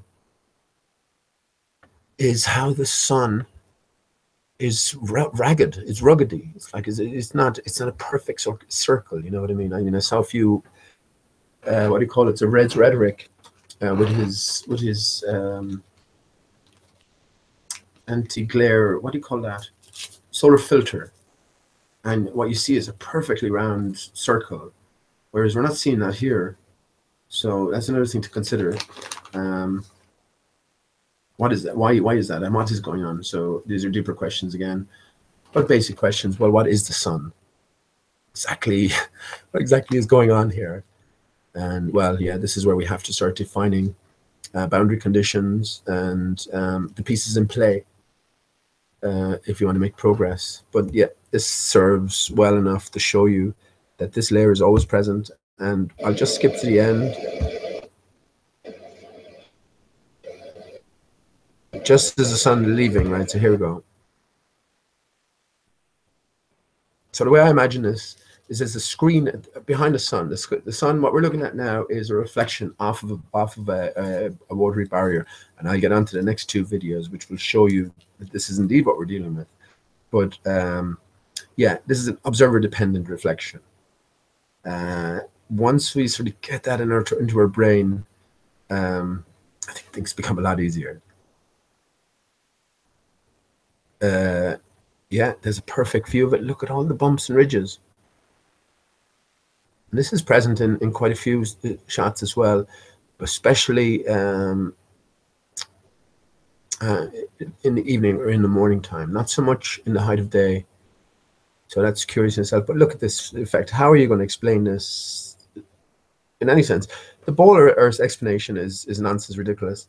But how are flat earthers going to explain this? You know, this is the point. How are you going to explain this yourself? This is not something that you'd recognize with the naked eye. You couldn't resolve this. So again, we're looking at something peculiar, but there is real phenomena and effects in place. This is what we have to figure out. And as I say, when you do, it's pretty easy. Just the fundamentals. Water, again, go over it. Water, light, distance, zoom, and acuteness of angle. We'll set up this mirror layer each and every time. So, yeah. And as we go back again, as it separates, look at it. Look, it's nothing else but a fucking mirror. So as we separate, there you go. Now, so the angle of your vision, this is why the sun is disappeared off of the layer below, because the angle that your vision makes will go below the sun, if you will, into the distance. And it'll go back to reflecting the clouds based on the angle of reflection.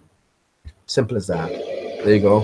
And as you go back to that, then the baller gets out his theodolite, right? As Karen zooms out, the baller gets out his theodolite and identifies the horizon. Well, there's the horizon here at 3.2 miles. Is everything calibrated then on the basis of that? Well, it certainly proves that there's no horizon and everything doesn't drop beyond that. And I've been happy in that position for the longest of times now. And look at that beautiful purple color as well.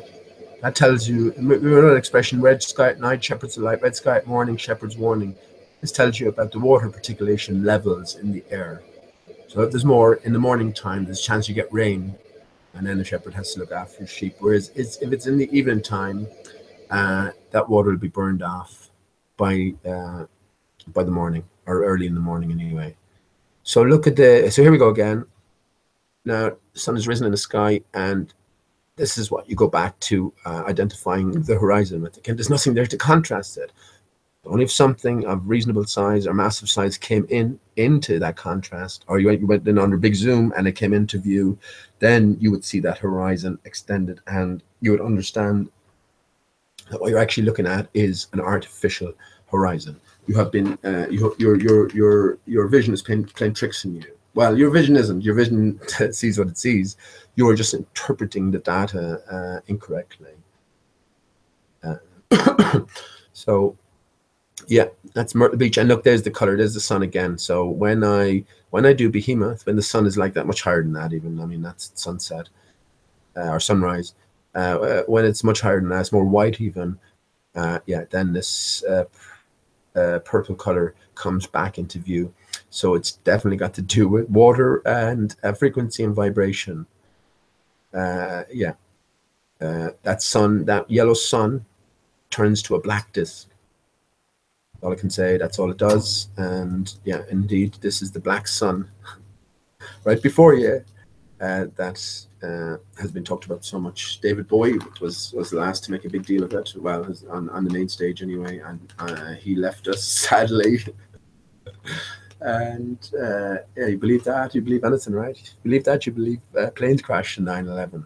These people are just exit stage left and do what they do. Probably take on another role within, you know, some other hoaxes or some, you know, something like that. They don't just exit. These are lifelong parts, and I don't think they would be exiting now, just when everything is getting very interesting indeed. So I think the combination of those two videos, the globe is dead. The globe is busted. It's simply busted. There's no coming back from it, you know, and they complement each other very well. You have to realize none of the bowler antagonists will deal with these, and they'll just bring you back to the same points of argumentation at every hand's turn, and that ain't getting you nowhere. You can participate or you can listen in, but you have your own thinking to do as well. And yeah, this is a picture waiting for you to put together, waiting for you to craft and add your own touch to it. Because remember, this is your picture, this is your home.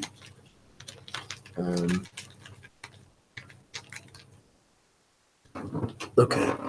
So that deals with the Earth, right? So the Earth is flat and stationary, level and stationary up to the limits that we have the ability to measure within. So how about the sky? How about what's going on above us? Right. So let me move on to the next video. Thanks to Karen B for that. Okay, let me move on to the next video, which is, yeah, I'll show this one. And I've showed this before as well. This won't take too long.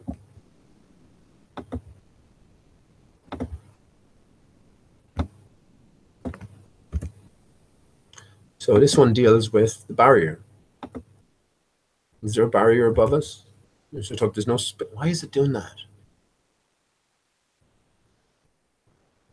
Why is it doing that? Come on now. Should go up here. Yeah, okay, I have to put it at the top. Okay, hopefully that's coming through okay. I'm just going to play this in its entirety as well.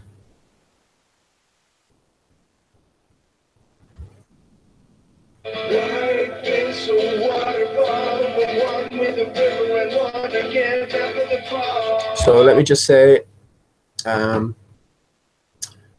is for complete educational purposes, and there's no copyright claim that would have any justification. I don't know the original producer of this video, but I'm sure there'll be no problem. So not sure the details as well, where the launch, you know, it doesn't seem that anyone's questioned the genuineness of the footage itself. It's just about the interpretation of it. So let me continue to play it. You can see by the title, it says Flat Earth Hitting the Dome. Make up your own mind yourself.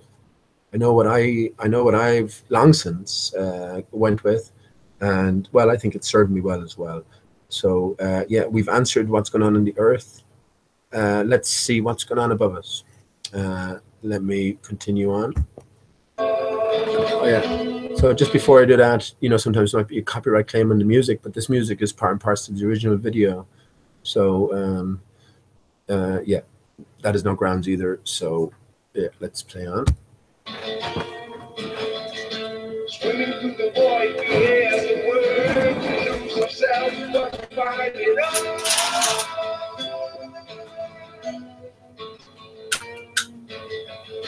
Cause we are the ones that want to be. And we are the ones that want to choose. Always want to play, but you never want to lose.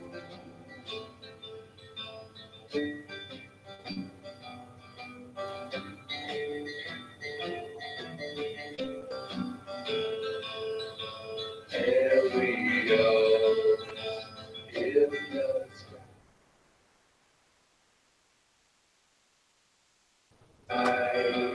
When you lose my mind, you realize life is a waterfall. We drink from the river, then we turn around and put up a wall. Swimming through the void, we hear the word. We lose ourselves, but we find it all.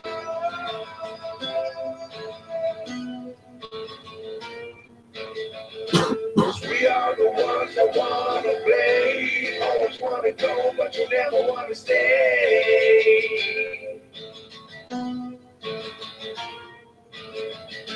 And we are the ones that want to choose. Always want to play, but you never want to lose.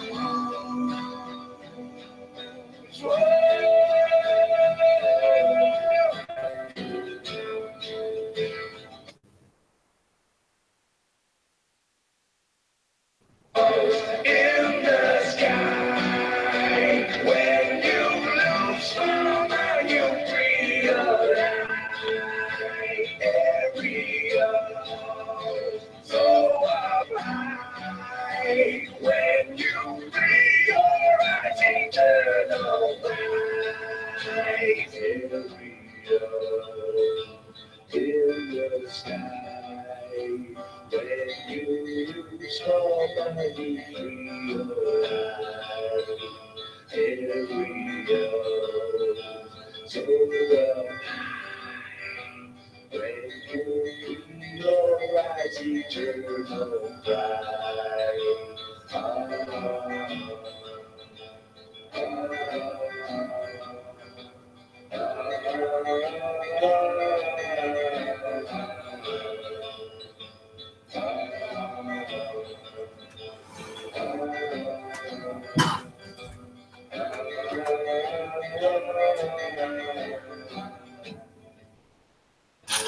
Life is so waterfall, one with the river and one again after the fall. Here we go. After the fall. 3, 2. Let me just pause it. So, almost collision point. Look where I stopped at 342. Almost collision point. So what's the first thing that comes to your mind? Literally, what's the first thing that comes to your mind when you see this? You didn't see anything else, you know anything about it. What's it hitting? Here we go. There you go. Look at that. Now, again, don't know too much about the video, don't know so much about the source, but from memory, reading through some of the comments, there didn't seem to be any objection to the genuineness of the video. But even forgetting that, taking that for granted, yeah, what are you seeing here? What are you seeing here? You know what I'm seeing, right? A few interesting. Okay, let me just go back a second. A few interesting. Oh shit! I shouldn't have played that one. I had a different one to play, so I hope this guy doesn't go copyright any. Well, even if he does, it doesn't matter. Too late now. So here we go again. Look at that. Interesting to note here are these lights. What I think is happening is the barrier is contoured. So as this light source approaches the barrier, it will be reflected above at a steeper contour, right? So this is what I think is happening here. But forgetting about that for a second, here we have the main body itself, and as it terminates, well, yeah, it's self-explanatory, right? Okay, let me just go back a small bit.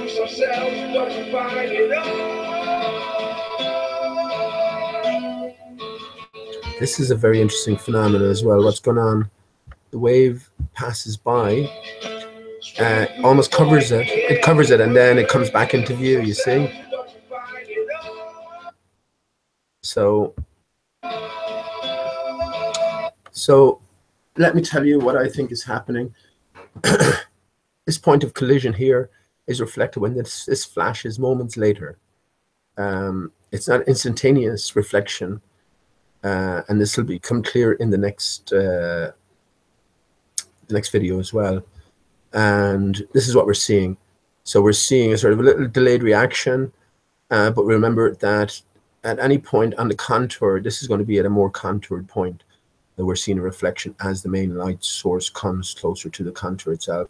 What this tells me is we are dealing with, as I've often said, a watery electromagnetic barrier that is reflective in nature. Again, we have the light, we have the water. This, I say, is a reflection, but I don't need to dwell on that. Just play this again one more time. There you go.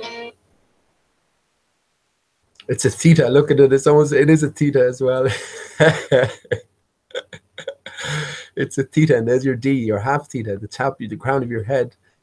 But yeah, it's a watery collision, right? It's a watery collision, and I don't know how it can be explained otherwise. I really don't. That, while along with many other things, has helped me to understand that we are in an enclosure, and that enclosure itself is not solid. It is watery, and it makes the most sense for me then that we're living in a barrier which is described by an electromagnetic field. Yeah, very interesting, right? I can post any of those links when I go into chat. If you want those links, just let me know. just one more video to go through, and that deals with the reflective nature of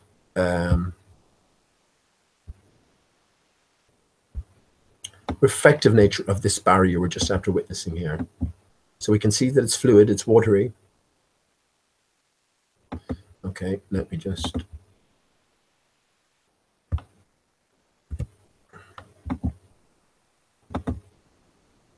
All right, that should come through fine. Here we go. This is the last installment. So I'll talk you through this as well.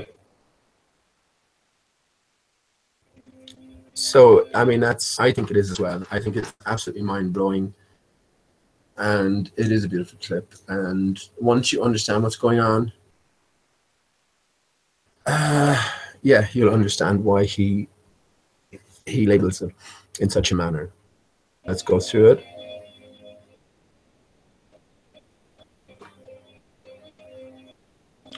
Here's the best proof ever captured in the history of mankind. Right, brilliant. So you go, what the heck is going on here? Right. You can talk your way through it in a second.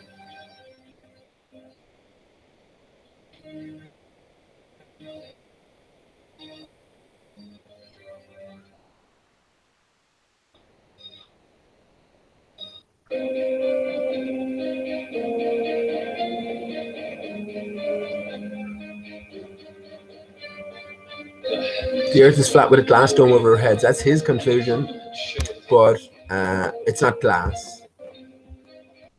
So here we go. Let me just talk you through that. So here we have the primary material, whatever it is. For me, that's probably just a chunk of the. It's not a glass barrier. It's probably just a chunk of what I think is happening.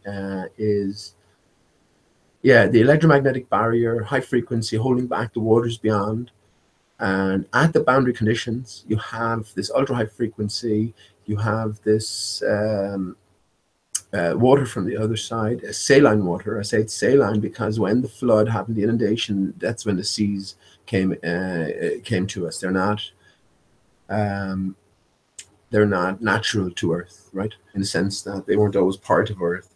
So they are saline waters, and at the boundary conditions, you have disassociation. So the water has been disassociated from the sodium within the water, sodium chloride within the water.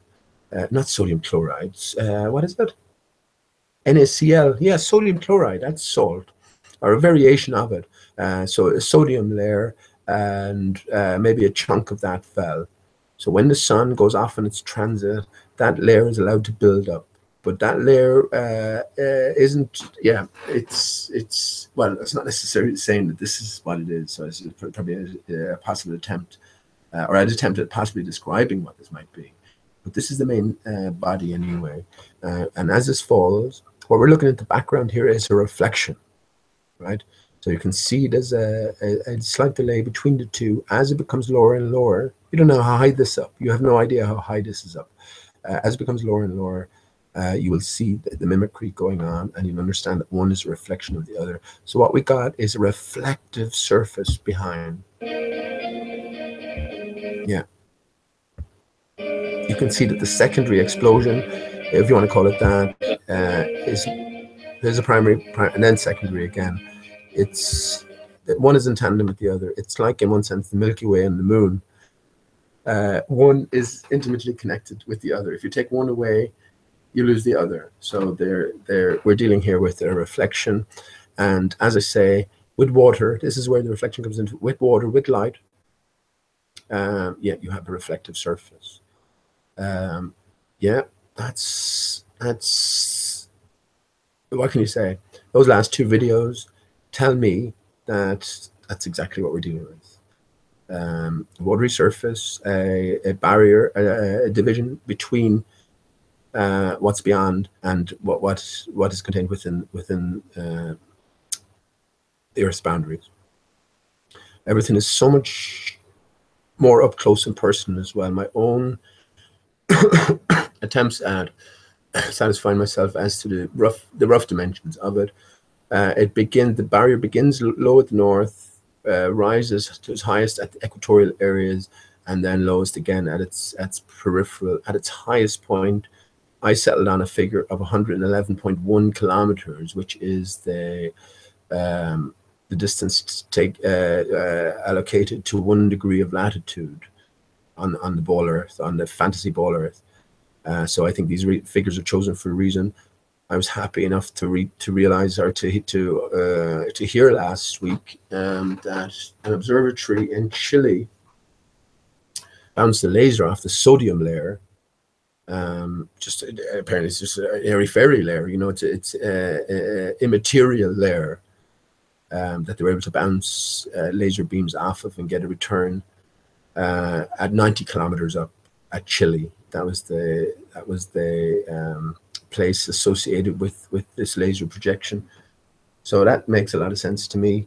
90 kilometers up, Chile, obviously not quite near the equator, but still would give me an idea that are in this sort of rough ballpark anyway. So it's all of these little pieces of evidence sort of put together that allow you yourself, or me myself, to paint a picture. It's not about proving anything to anybody.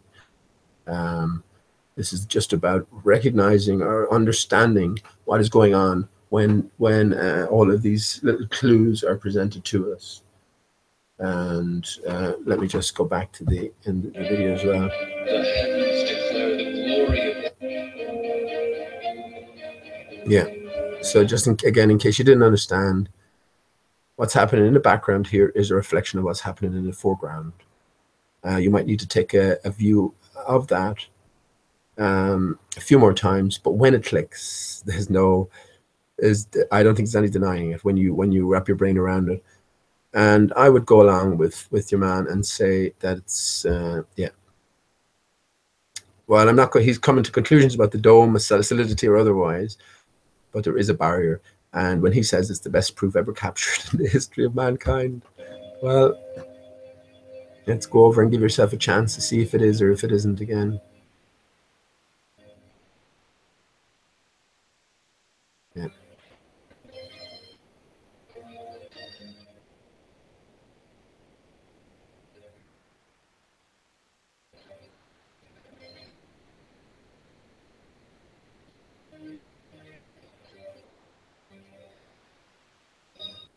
Last time. The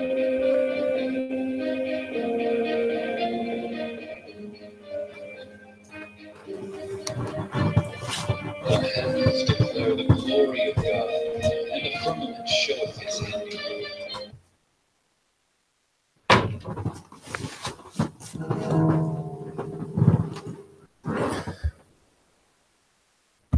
Okay, excellent. You can leave that there.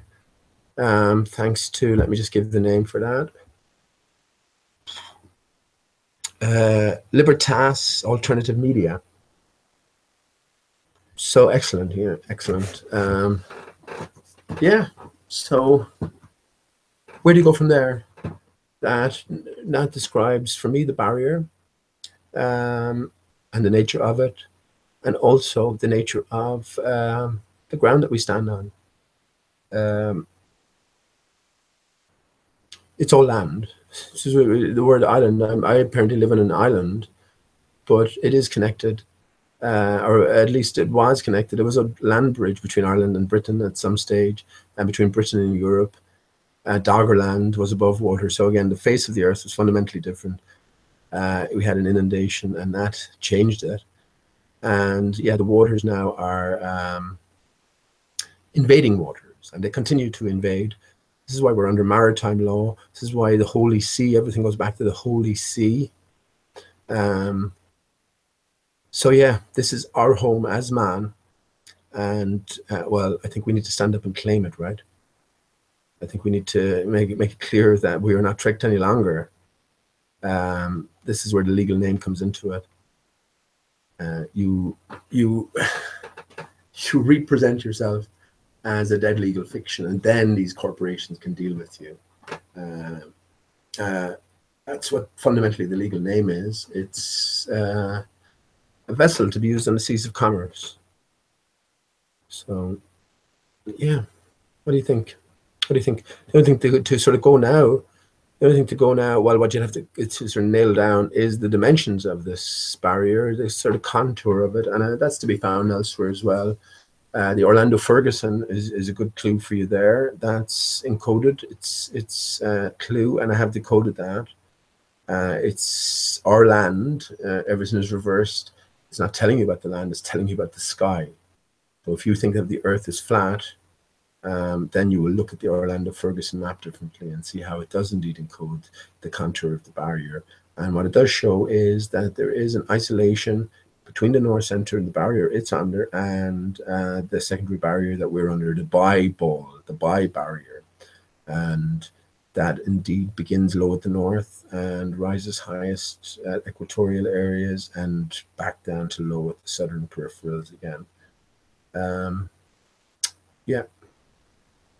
So all we need to do now is to settle on what exactly is going on with the luminaries.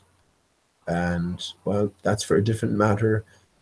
My own point of view, as I look out at the moon, and it's right there. It's literally right there. If you had a sniper rifle, you could take it out, take the moon out, because it looks so close. That's not surprising to me in the sense that I'm of the understanding that all there is the sun and its reflected artifacts off of this contoured, watery, electromagnetic mirror-like barrier.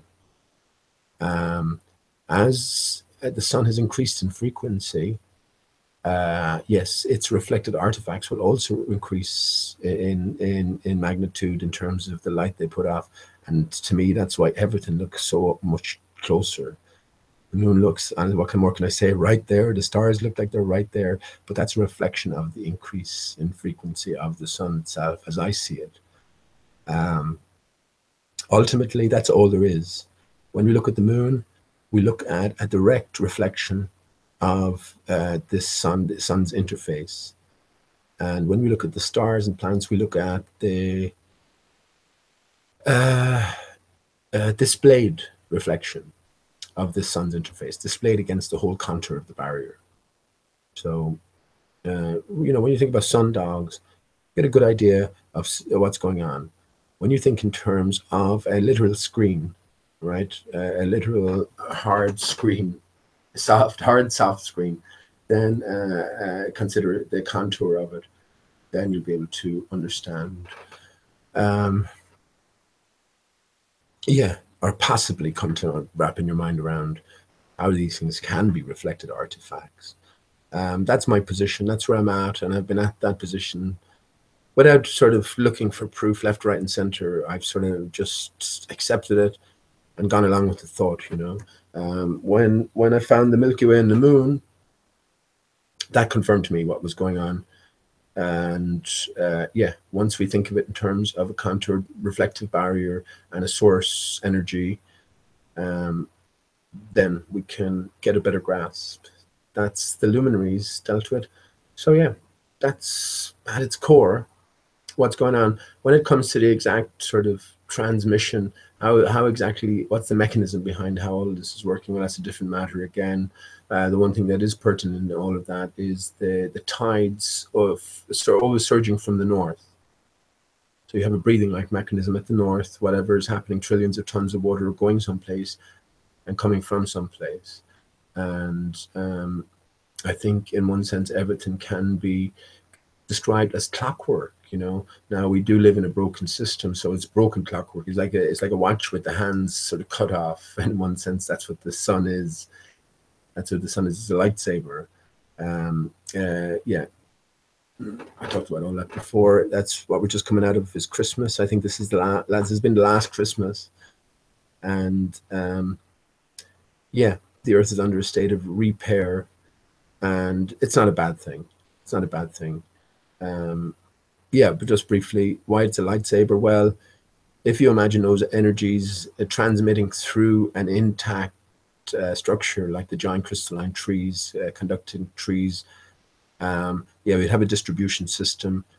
That barrier would be held back, and there'd be sort of pillars, likewise, similar trees strewn throughout the Earth, and they would all act as supporting pillars. So you have an intact barrier. This is what I think the whole apple represents. And then the barrier collapsed. So Apple was thrown into dismay. And when you actually get an anagram of apple or a similar sound, you have a Paul. A Paul, of course, Paul is the dodo, and the only reason Paul or the dodo come into existence is because of the collapse of the barrier or the apple in the first place. The Beatles record label was Apple, and the bite out of the apple represents the collapse of the barrier into the barrier system that we're under at the minute. Yeah, that's what all the sands of the desert are about. Sandy beaches, all detritus. It's the sawdust of the giant crystalline trees. That's what it is. And again, 666 then being the number for carbon. This tells us that we're dealing with decayed states. So it's all about return to original form, and this is why everything is becoming knowable now. This is why everything, and if you want to know, I think you will get to know. Yeah, that's the power within all of this, and we've certainly found ourselves in a completely different realm that's well beyond our wildest imagination. I think beyond our wildest dreams. Yeah, that's what I say with the Milky Way on the moon. That's why I can come along with some confidence and express the thought that all there is the sun and its face, and it's projection against a certain point on the barrier, against the barrier. When it's higher against the barrier, there will be no reflection, so there'll be no moon. As it moves down on its monthly journey, it moves like you can imagine it almost like a sine wave. As it moves to its lowest point, then we have the full moon reflection off the opposite side of the barrier. And as it's on its way up or way down, then we have the phases of the moon. So literally all the moon is Noam. The moon is a reflection of the face of the sun. This is why they call the Apollo mission, the moon missions, the Apollo missions, right? I've said all this before. This is why I think they have. Anyway, Apollo is associated with the sun. I mentioned earlier on about Disney, the Disney movie, how they're pointing out that of Alice in Wonderland Through the Looking Glass, the moon and the sun are the same thing. And in the opening line of, I'm going to bring it up actually now. Let me bring it up. The walrus. I'll just read just to show you that it's there, waiting to be decoded. Let me just find that now. The very first line. Here we go.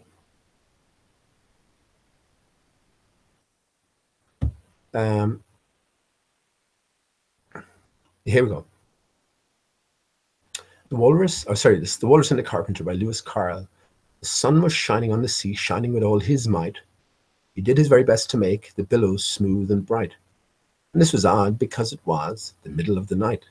Okay, well, the sun has no business been around in the middle of the night. The moon was shining sulkily because she thought the sun had got no business to be there after the day was done. It's very rude of him, she said, to come and spoil the fun. So that's the start of it, and then it goes along and introduces us to the Walrus and the Carpenter.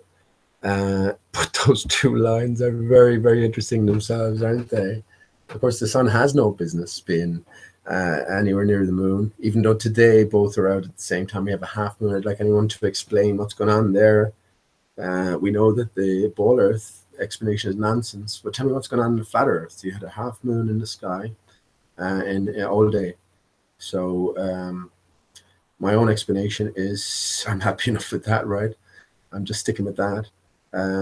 But here we see in the first two lines, if we look at it properly, that we've been told that the sun and the moon are one and the same. And as I said, in the Disney version, they incorporated that thought into one clip. I should find that clip, actually. Well, I'll find that clip now, just to show you. Okay, let me... hang on now. I'm going to have trouble finding that, haven't I? I'll find it. I'll find that.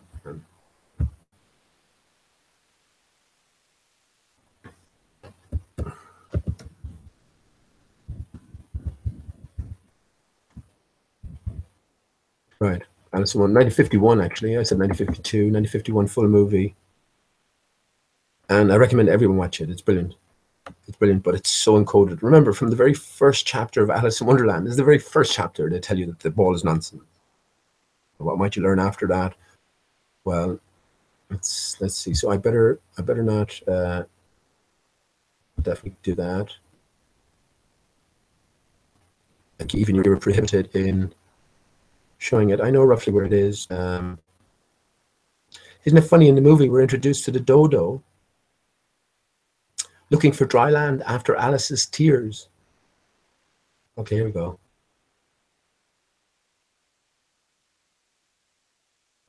Isn't it, here we go with the walrus and the carpenter.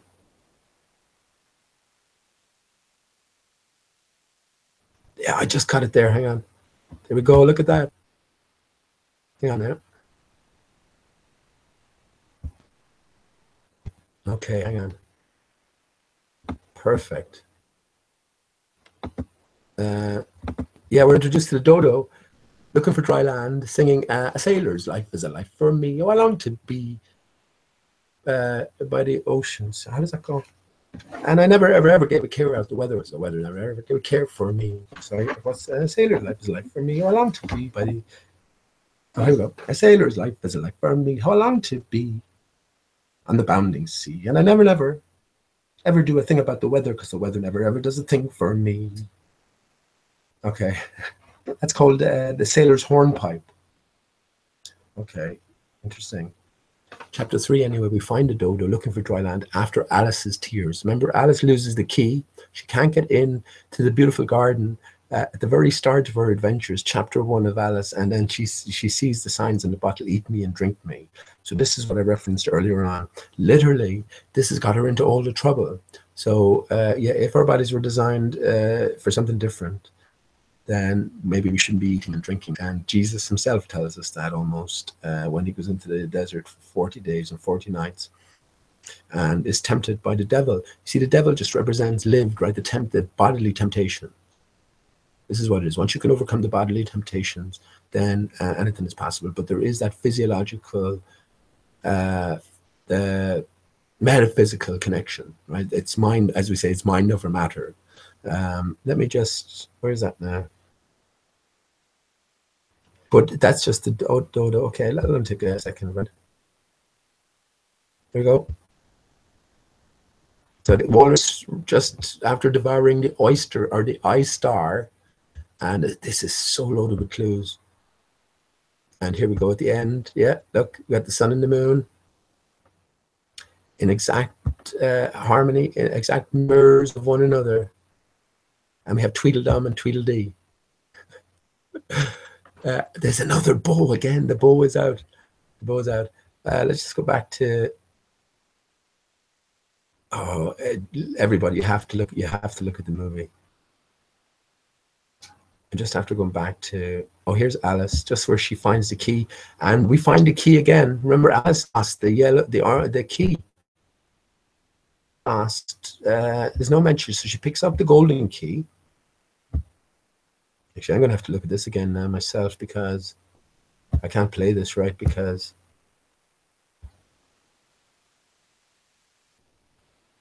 there's the key. I just want to get a picture of the key. Shit.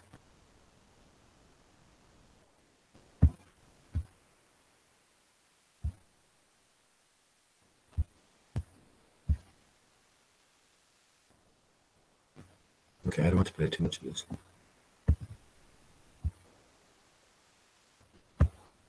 There we go. I just got a brief glimpse of the key here. And Alice slips up. Look, they're perfect, right? Just have to go back a small bit more.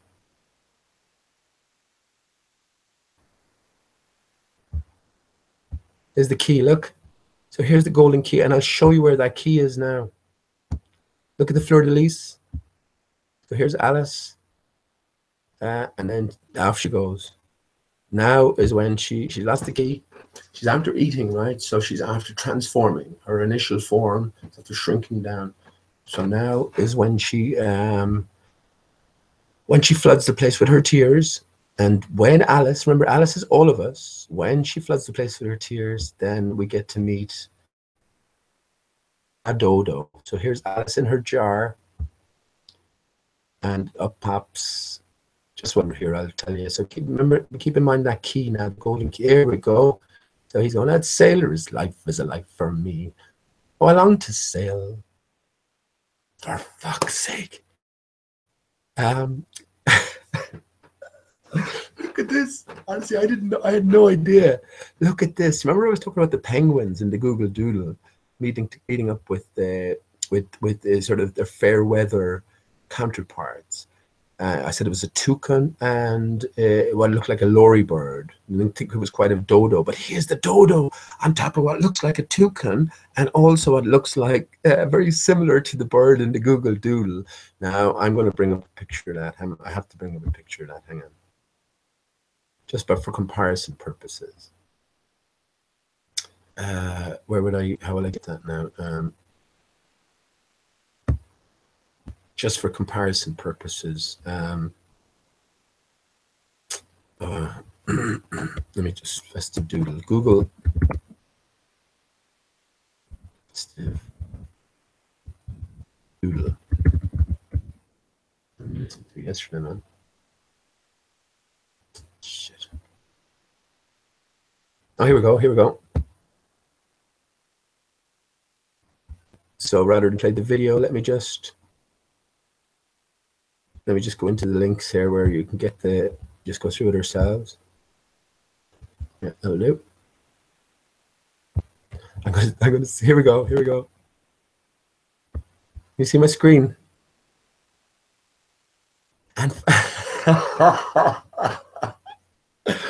it's a doodle. It's a doodle. It's a dodo. L dodo.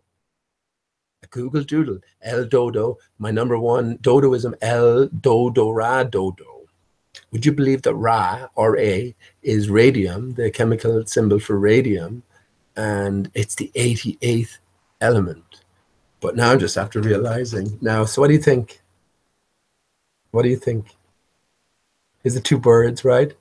So the doodle, we already have the El Dodo, and this bird here and this bird here. Do they look familiar to, let me just go here again, to this bird here and this bird here carrying the dodo singing, a sailor's life is a life for me. Oh, I long to sail on the bounding seas. And I never, ever gave a care about the weather because the weather never, ever gave a care for me. No. And I never, ever did a thing about the weather because the weather never, ever does a thing for me. Let me sing that again. Oh, a sailor's life is a life for me. How I long to sail on the bounding sea. And I never, ever do a thing about the weather, but the weather ever does a thing for me. That's difficult. Try it yourself. What do you think? Match? It's a close one, isn't it? Look at even there. Let me just go back again. What are the chances of that, man? 3 feathers on the wing. Almost like a fleur-de-lis as well. And here we have as well 3 feathers on the wing. Very similar. And this bird is very similar as well. This is the Google Doodle. There is a puzzle going on here, as I said. Your clue is the slippery penguin sibling feet. Slippery feet. Slippery sibling feet. So that's your clue. And there's 4 of them. The first is the 18th of December. Then is the 25th. So let me just go through them briefly. If I go back to day 1.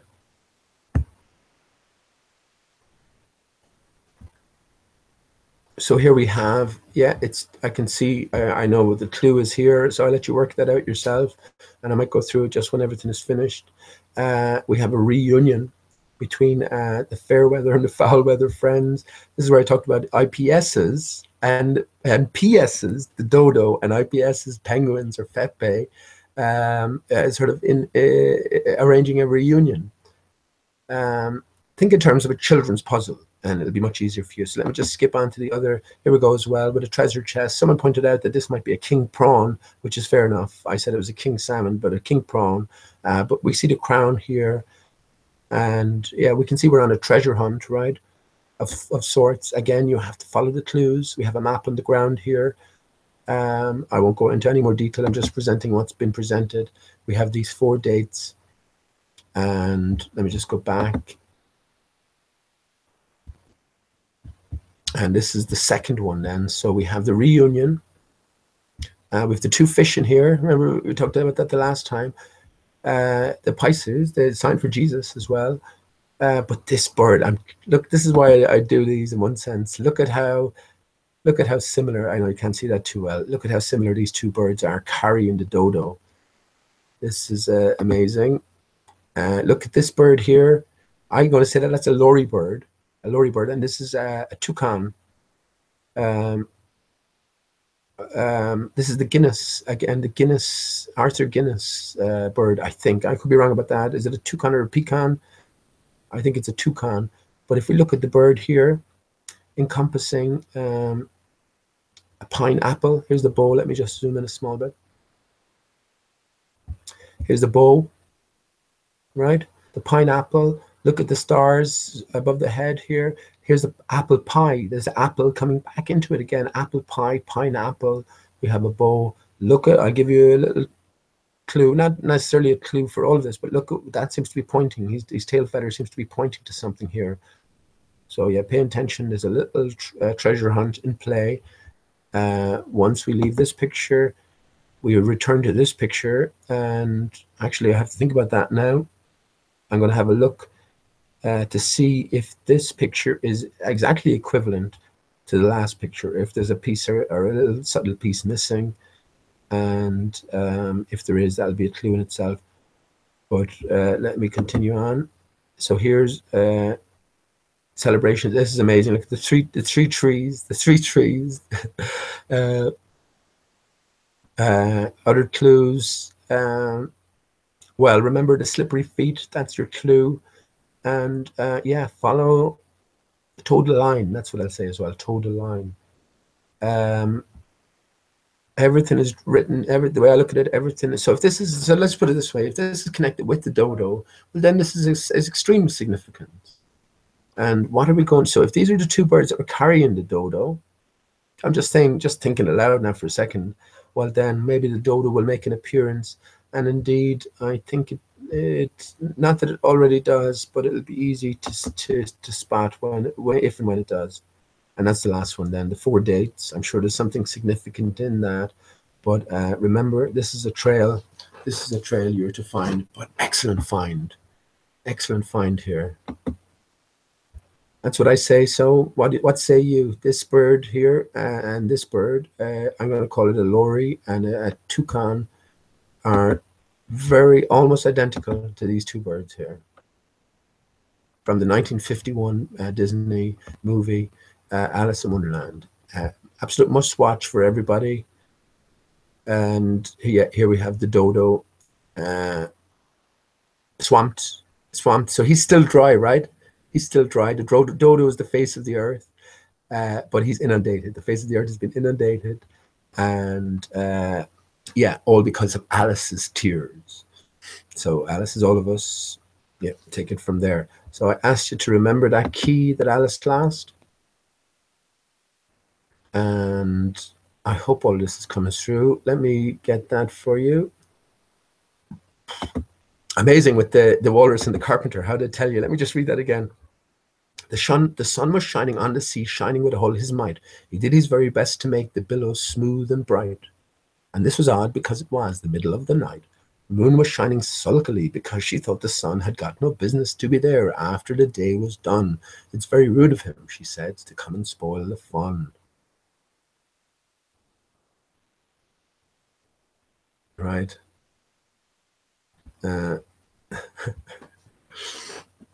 Yeah. Excellent. So let me, that's the walrus and the carpenter. Carpenter deals in dead wood, right? He fashions useful items out of dead wood. Jesus was a carpenter. Jesus died on the cross. Yeah. The walrus, there's your clue as well. Well, another clue, walrus is obviously a sea creature, fat creature in Disney, associated with capitalism, you know, profiteering, the fat bankers, all this sort of stuff. But when we think about it, the walrus, this is all about Paul. This is a big clue. The walrus is Paul. The walrus turns out to be a walrus moustache. And if we look, actually, I'm just going to bring up that now. Oh, fuck's sake. See the way I can just keep going off on tangents. Look at John Tenniel. There's John Tenniel, the illustrator for Alice in Wonderland. Look at the big walrus moustache. Look at the big walrus moustache in him. So the walrus here is also in Alice in Wonderland. Now, this man never existed. And you can be sure that the stuff encoded in terms of this drawing here. But the walrus moustache is your biggest clue. Yeah, so that's what the walrus is referencing it to. So down the line, when we figured it out, we realized that underneath the dodo's wing was the picture of Paul, or the face of Paul, and Paul is the dodo. We're told by, or Paul is the walrus. We're told by John Lennon, and John Lennon. Or sorry, Paul. Yeah, Paul is a walrus. When you see the face, is a big walrus moustache on the face. That's indeed pointing us up towards the north, the wing center. And yeah, that's how it's all connected, and in one big sense decoded as well. So you were remembering the key. So you didn't see sight nor sound of the key anywhere else throughout Alice in Wonderland. It's not resolved, you know. Oh shit, to go through that now and find.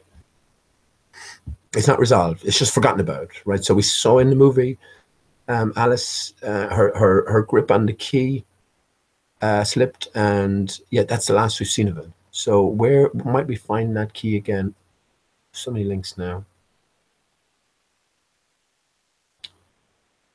Shit.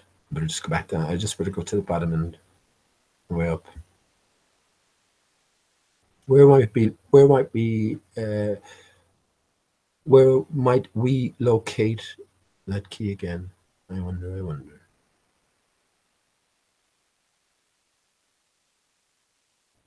Here we go. Right here we located. We located with the last chapter, a wasp in a wig. The beetles. A wasp is a bee. Behemoth. And tells us here with the underlined words, B. We have this as well, so B-E-T-H. That's the start and the end of behemoth. We also have the distinction between this is and TH, right? So that's a different matter. But where do we find the key? I've been through this. I forget so much as well, haven't I? The whole of the word behemoth was listed here. But a wasp in the wig is altogether beyond the appliances of art.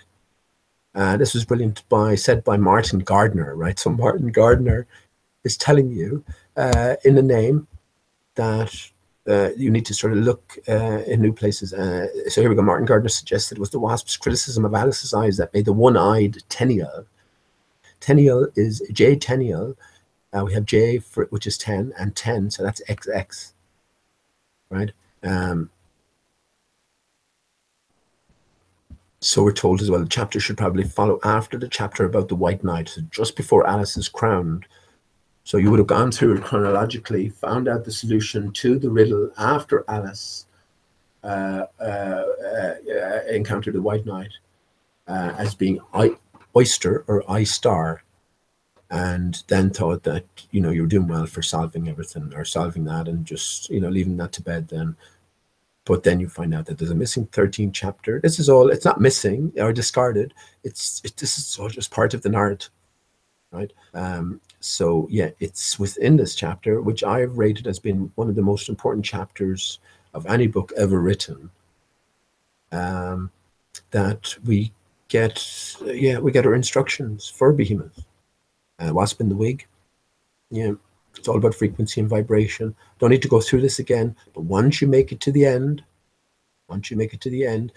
oh, there's so many clues in here. There's so many different clues in here. I'm not going to dwell on it. Once you make it to the end, here you go. Here's your golden key. That's what it is.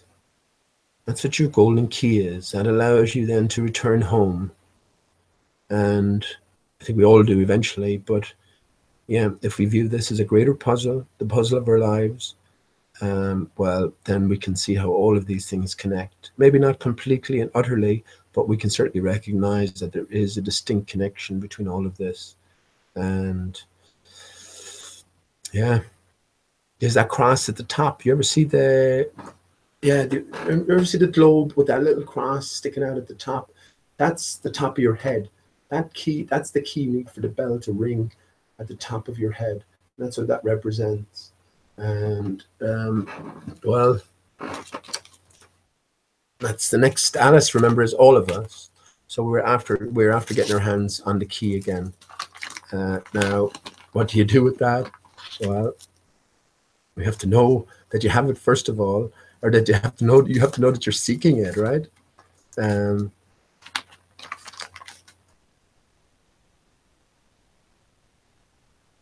Okay, I'm just looking at that key again now. I'm going to have to look closer at that because I drew something very similar to that earlier on. Let me show you. Let me show you what I wrote, what I drew. Unawares now, literally unawares. I didn't think about this key, so let me just go off a second. So that's the key. That's the key. Remember, all of us are Alice in Wonderland. We're in Wonderland. Wander, right? Same thing. This is the key. We need to go back to basics. And again, before we ate and drank. So we have to take all these things into consideration. Understand that it's all about frequency and vibration. That's why the chapter is called The Wasp and the Wig. We also have the E there, the whole E spirit, right? That's the wasp and the wig on its side, M and the W. So let me show you what I did. This is in relation to, okay. Oh, hang on, I better put on my camera. Shit. I can bring it up again, right?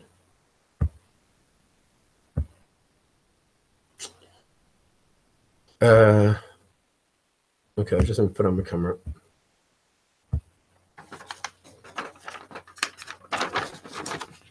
That's what I did earlier on. Oh, this is only a shitty effort. I have to get a straight edge. I have to get a straight edge, but just tell you briefly what's happening, right? Let me just see, make sure you can see it here. Right, so we're looking at a cube. We're looking at a cube, right? First of all,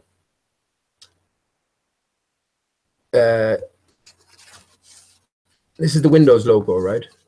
This is the whole E spirit, right? So we have an E backward. Hang on, I just get that at the right angle. Hang on.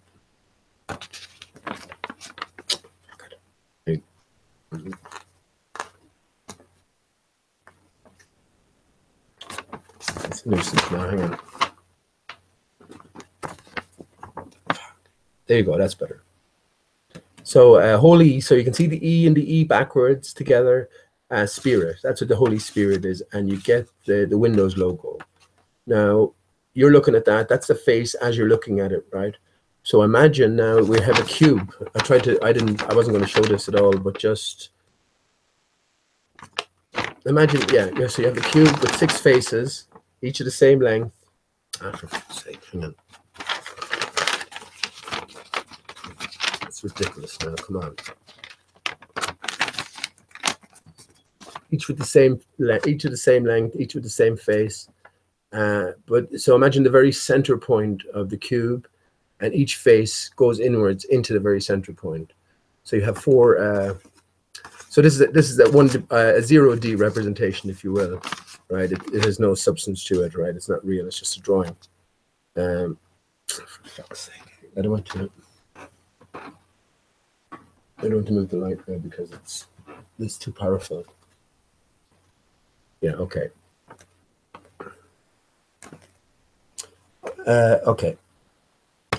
So you're looking into it, right? So this is just one cube. So there's the cross.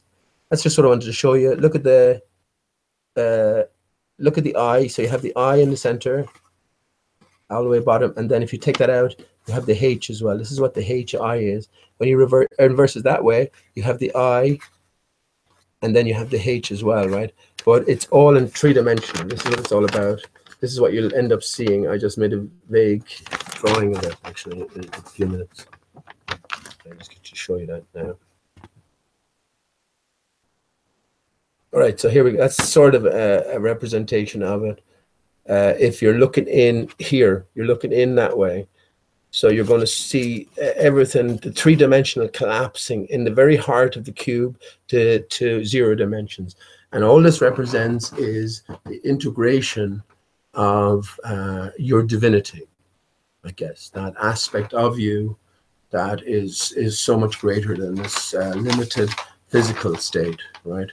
So it's that combination, or that combining of both aspects. First of all, the standing upright of those aspects. You have the body and all that entails, and then you have the TH and all that entails, unknowns to you. We're just born into the body for the most part. All our lives we spend just thinking that's all we are, but that couldn't be further from the truth. So that's all I wanted to show you. So look at that design again, and I'll do that better. And I'll get back to this actually. Look at that design. There's so much encoded in there. Can you see? I'm going to point out a few things when I go into paint in a second. But look at the cross in the center. That's also an X, right? So we have 4 sections, right? And we have 6 sides. 6 4 is 24. That's 2 4 8 8 8. This is what this comes to. So remember though, you're looking. This is only a flat representation. You're looking into it, and then you get a better idea of what you're seeing. But that's the IH, yeah, and again the HI. So there's no distinction between you and the H or the theta, however you want to label it. So last look, and now we look at the key, right? Now let's look at the key, and I'll go back to that again in a second. Now we look at the key.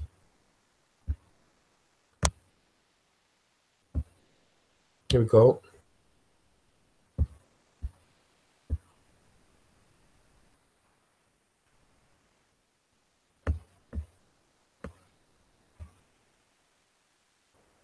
I can't seem to zoom in. I'll just have to leave it normal size. Here we go. Center section, isn't it? It is the center section. That's the first thing that's just sprung to mind here. Center section of the high. I'm going to have a closer look a bit later on, and I can already see an S on this side, right? S in code Dodo is 2 as well. So you could almost look at that key as an S at the top here, and it's a 2 the other side. I think lots of clues are pointing us to the code Dodo as well. And I'm going to show you in a second just how the code Dodo, I'll go through that again and go through a few other things. Yeah, okay. Jesus, is it that time already? I haven't even been to chat yet. What'll I do? So that's the key anyway. That's the key that we get back to. So this is why this chapter is so fundamental, so important. And just before we go into chat, we'll just play a bit of music.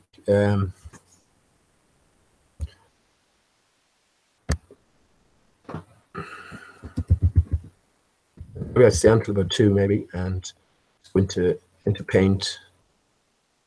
Better music, okay.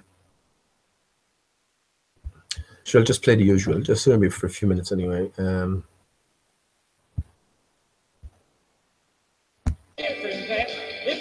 just have a sing now.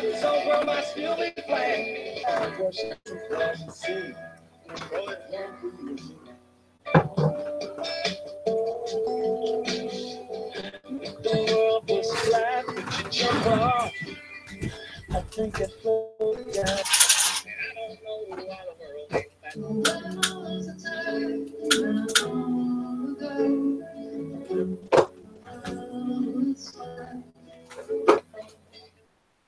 And they're saying, listen word is flat. Christopher Columbus in a world that's flat. Before just that there was a war and you had to let the world on the flat. You'll never see the sky as flat as this one, as flat as the brown earth beneath our feet. As the planet rises, you are shape of the land. Going rising, as the planet rises, this is the sun in the sky. Chicken fall till the world is totally flat, and the long night knows the end. Today I'm wasting my time, 'cause you're never coming home. But they used to say the world was flat, and how wrong was that now? Nothing's still flat. Cloud is mine. A full time you can face the earth is flat. Gravitation, I'll be strong. Against the odds, I can only imagine the day that they said no, the world isn't flat, it's a circle instead. You can run it intact like George on the map. Let me see for myself and do the fact that the world ain't flat. Break out the welcome mat. In the rain, out where the land is as flat as the sea, there's a dream rolling out west. 'Cause I'm not acting, don't know the angles. I stopped tracking. Earth is flat, unless you're an astronaut. The tune is vibration. If I was flat, you were a ball. If I was charged, then you would take it home. Sparkling lights on that flat earth.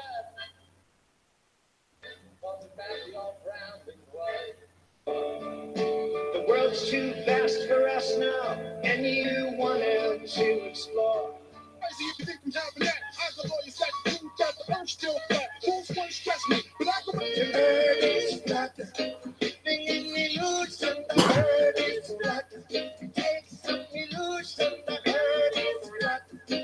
Living in illusion, so I don't know what to do. Fire and setting his feet. Columbus said the world was round, back when everybody said it was flat. Just between me and you and the man in the moon, maybe it ain't anything like that. Would you believe that the earth was flat all around? Would you have thought you loved it? I stand in a white flat land, no shadow of doubt. With a megaphone. When everyone thought the world was flat, Columbus said it's round. He went down. Oh, look, well, for goodness sake. Come on. Come on.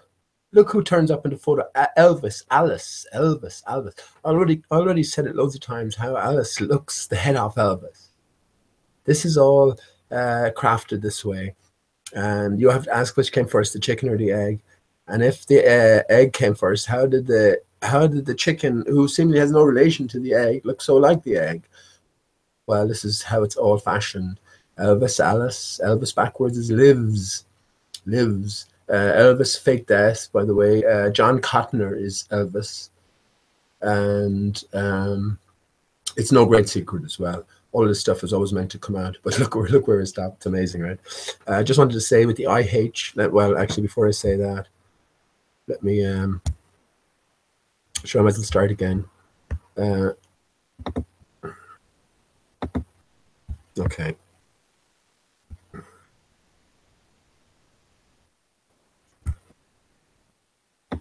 Okay. I'll have to stop sharing and reshare.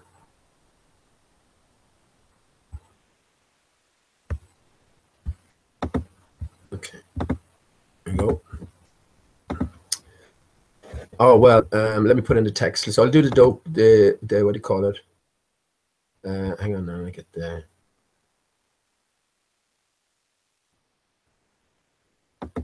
size. The size is, I'll go 24. How about that?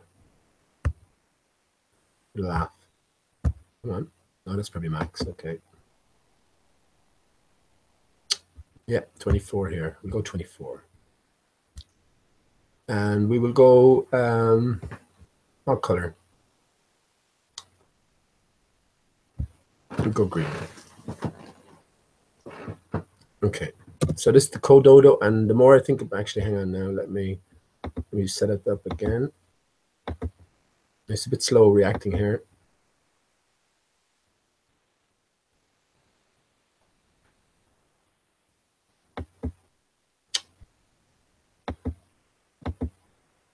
Stupid thing. Well, I'm the stupid thing, right? Okay. Let me start it again.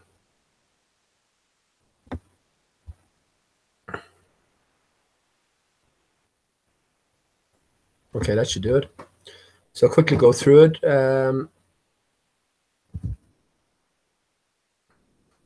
Dodo, I call it, and that's amazing in itself. I'll go through that. And what that comes to in the Dodo, this is what I think is the ultimate code, because there's so many clues for it. Again, if we look at this as a type of a puzzle, really, we can look at everything with a different perspective, a different aspect.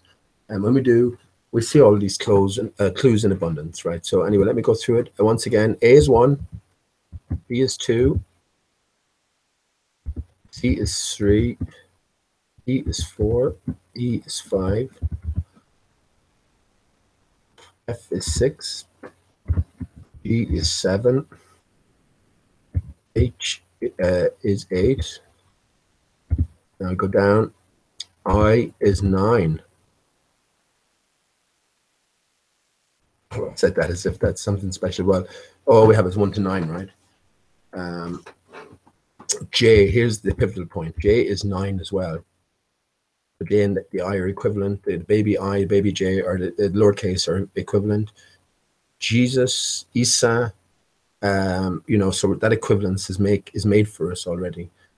Once again, if we take any of these things literally, we lose the meaning, we lose the interpretation. And this is maybe what the challenge of the Bible literalists are there for as well, is to sort of tempt us to go down the easy route and see a savior outside ourselves. So yeah, everything is within you, as you were indeed told, as I am, so are you. So J is 9, so we go back down. 8, K is 8, L is 7, M is 6, N equals 5, O equals 4, P equals 3, hang on, is that 1, 2, 7, 8, okay, P equals 3, Q equals 2, Q equals 2, R equals 1, S equals 2, look at how similar S and 2 are anyway, T equals 3, U equals 4, V equals 5, W equals 6,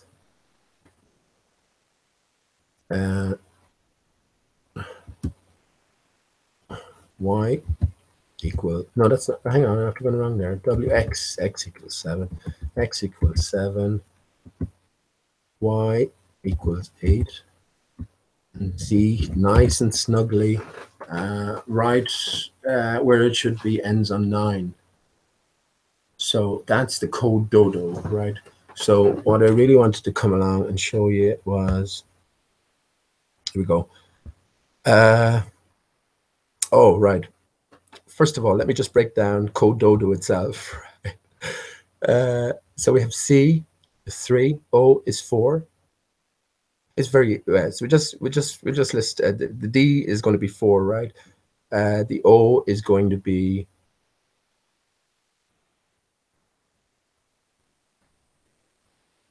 Yeah, actually, I'll do that over here. 1 second. That won't take too long. Right.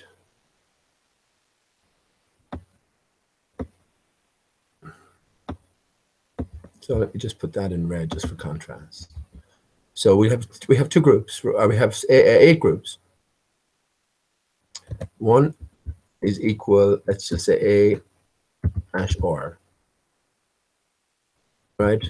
And etc. 2 is equal. That's just for ease of I'm not going anywhere. B, Q, and S. Just do it in alphabetical order. 3 equals C, P, and T. 4 equals E. Let me just look here a second.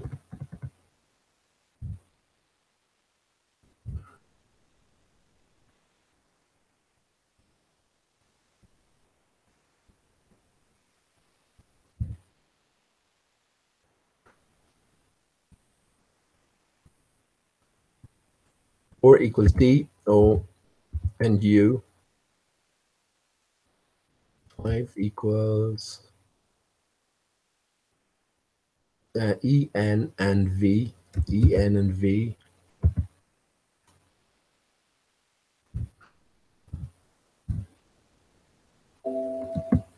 6 equals, nearly there now, F, M, and W, right? M.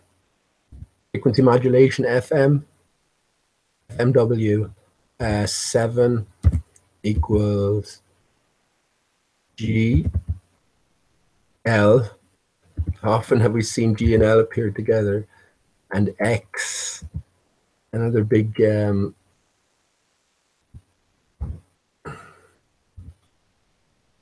player. We see X's everywhere.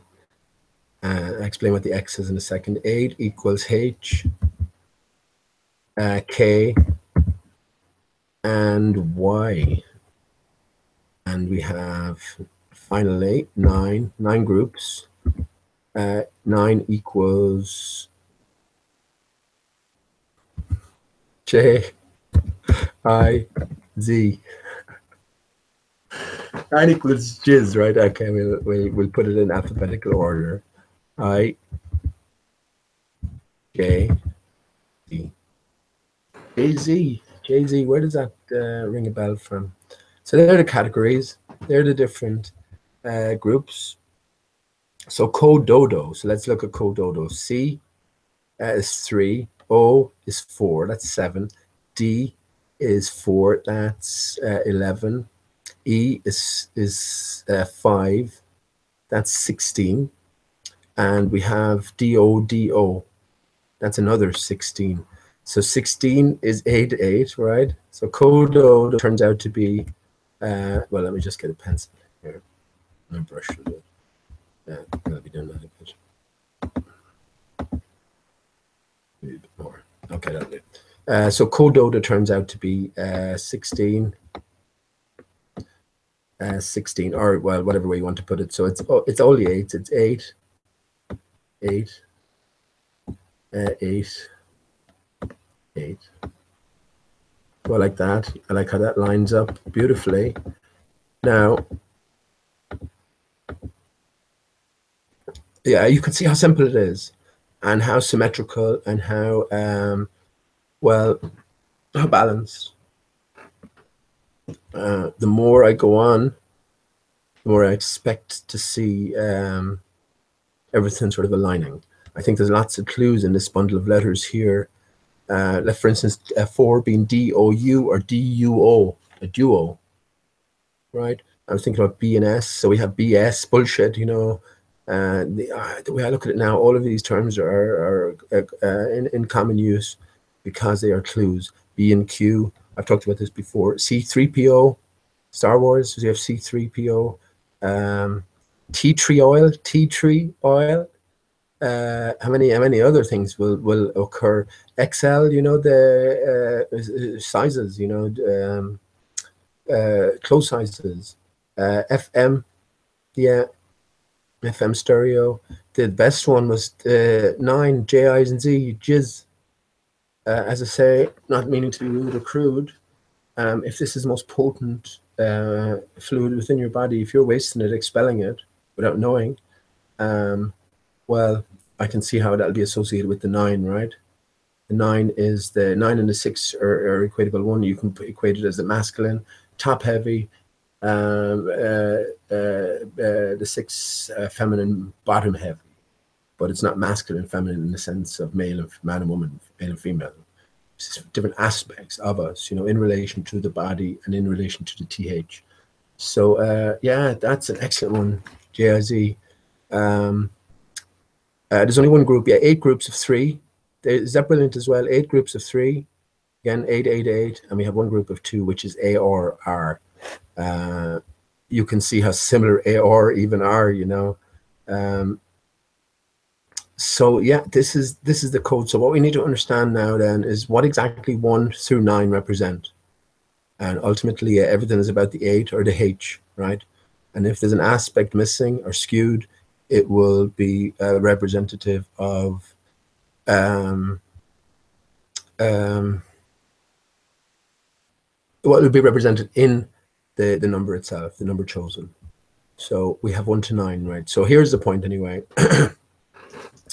Behemoth. I said, for fuck's sake, if Behemoth comes to 42, I will crack up. I will absolutely just crack up, right? So I went through it. So let me just, actually, I'll just type it in here.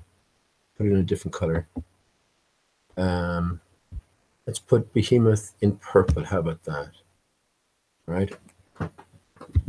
B-E-H-E-M-O. Right, so we'll start off with the O-M-O-T-H. So what does that come to? Let's add it up. B-E, so B is 2, E is 5, that's 7.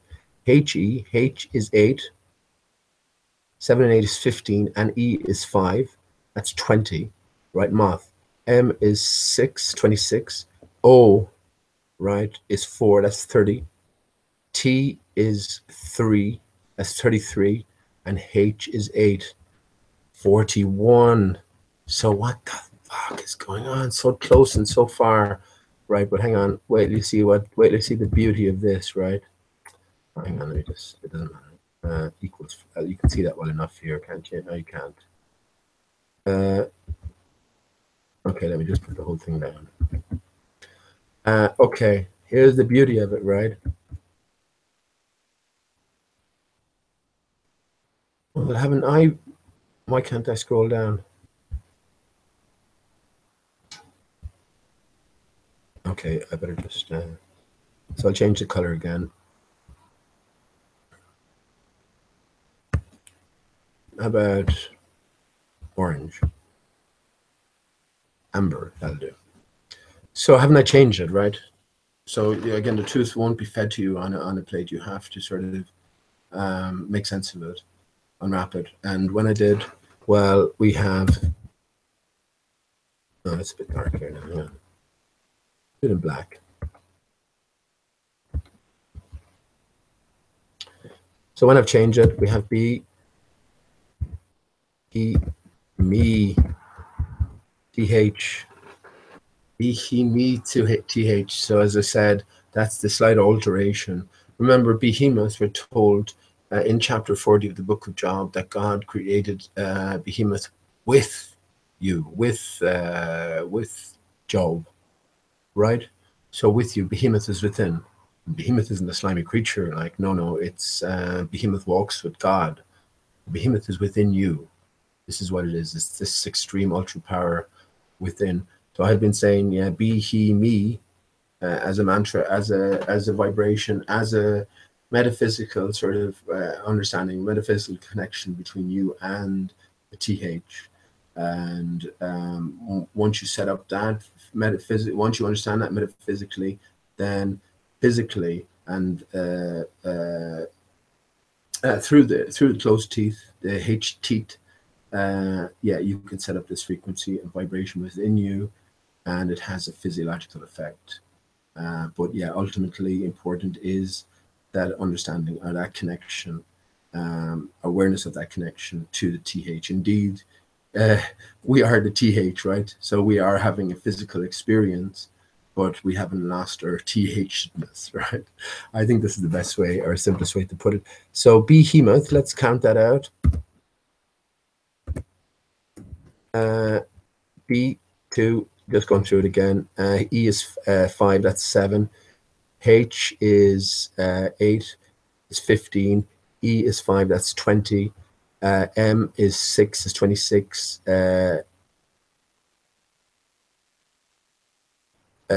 E is, here we go, yeah, E is 5, that's 31. T is 3, that's 34. And H is 8, which gives you a grand total of 42. Now, here's the beauty. Listen to the beauty of this, right? With that insertion of the E, I'm just thinking now, well, there's an O spare, right? So what happens when I add the O? Let me go to a different color. What happens when I add the O to the 42? You get 420, which, well, it's beautiful. Let's just take off the 0 in a second. 42, of course, we know is 24 backwards, and 24 is 888. The 8 is the theta, and it's an triplicate. It exemplifies its power. That's why 72 names for God is the 888 in triplicate. But pretty much we have the 24 here. As I said already, there's 8 groups of 3, 3 8s, 24. So yeah, brilliant realization. Just go back to the 42 again, and yeah, you have a 0 spare. You knock it in there. It's perfect, right? It's perfect. So 420, how does that fit into everything? Well, we've talked about that already. Intimately connected with the dodo, ultimately 420 years since the dodo was discovered. So remember, the dodo is your earth. The dodo is the face of your earth that sticks out above water. And well, yeah, intimately connected with the story of the dodo is the story of the true earth, right? Where you've come from, where you are, and ultimately where you're going. That's the external story, and that leads to ultimately how we've come by behemoth was through the dodo. Paul McCartney's family motto, we're told, is Ecce cor meum, which is behold my heart, which is a perfect anagram, almost a perfect anagram of royal behemoth, except that the O in royal, again, the O is replaced. The O is taken out. Because remember as well, up here, there's no O. Where's 0? Where's 0? Well, I know where 0 is. I know where 0 is.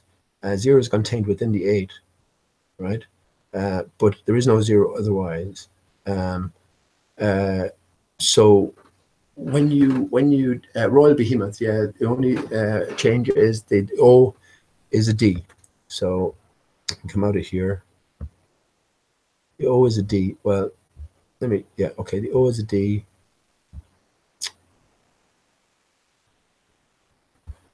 Shit.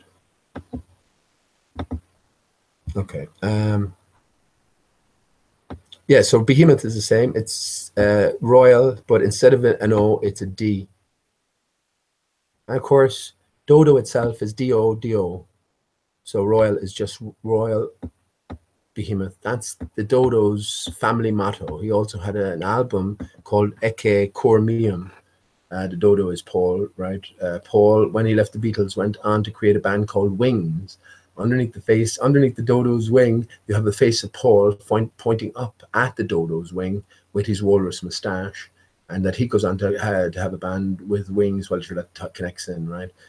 He also had a song back in the USSR on the back of the dodo, the Frohawk dodo, which was a Rothschild commission dodo. You have the letters USSR written exactly in the place I said they would be if we view the dodo as a map or representation of the flat Earth, right where Alaska connects, Alaska, the US, and connects with Russia, USSR. But there we have royal behemoth, and the rest is behemoth. Is the family motto of the McCartneys. Yeah, this was amazing, amazing realization. I said to Jamie I'd crack up if that was the case, and it wasn't in the first case, but it is with the second. And this again, you have a span of all the letters here. You have the start, the middle, And the end, that's another one as well, isn't it? The start, the middle, and the end. Yeah, so all the letters are catered for, and it's perfect. It's perfect.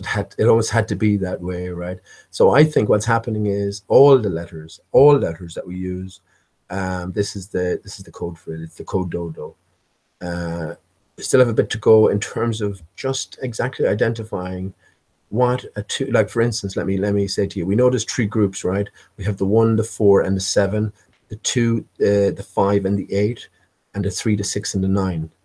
So we can. This is already split, and I already talked about different colors being associated with those as well. With the 2, the 5, and the 8, we have the color yellow. With the 1, the 4, and the 7, we have the color red. Is it the red or blue? It's either one or the other. And then we have the 3, 6, 9, which is either one or the other as well. It's either red or blue if the other one is red or blue.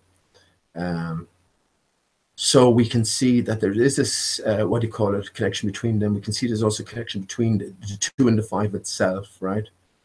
We can look, one is an inversion of the other. And when you connect the two together, as with all the letters, you get an 8, right? So 2, 5, and 8, 3, 6, and 9. The 3 and the E are all interchangeable. We can see that the whole E, so let me just go through the whole E spirit. Whole E, this is where the high comes into it. Whole E, spirit, is the whole E, spirit. That's what you get. So I'll be, what I'll do, I'll try to do a 3D effort of exactly what I'm talking about. So you're looking at the face of a cube. So let me do that in a bit more detail. Let's do it roughly as well, but I'll do it nice and red. So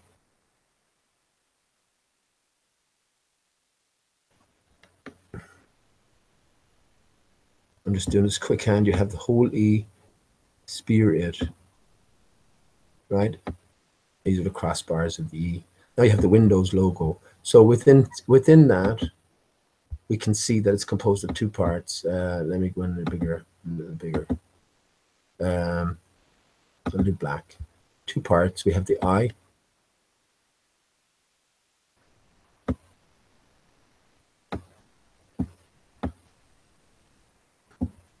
And let's do it in, I know this is sort of going over stuff again, but I don't mind if you don't mind. And we have the H. You can see how they're intimately connected, right? But remember, we're only looking at zero, this isn't real. It's not, we're not giving it any sort of depth or solidity. What you have to remember is everything is either 3D or no D. Now, as you turn that around, of course, you'll just get the opposite way around. You have the interchangeability. It'll be exactly the same. Just have the I in place here and the H the other way. Now, you'll notice from the code Dodo, right, these are the component parts. So it's symmetrical on every axis. Now, with the code Dodo, let's look for I in the H. H is 8, I is 9. 9 8, 72. Brilliant. So let me just show you 3, 6, and 9 is the original 8. So then we have a triplicate. 3 is the magic number. 8, 8, 8. And then that in triplicate gives you 8, 8, 8. I might as well just do it anyway. 8, 8, 8. 8, 8, 8. And isn't it interesting? When you have consumed something, you have eaten it, or you ate it, right? You ate it.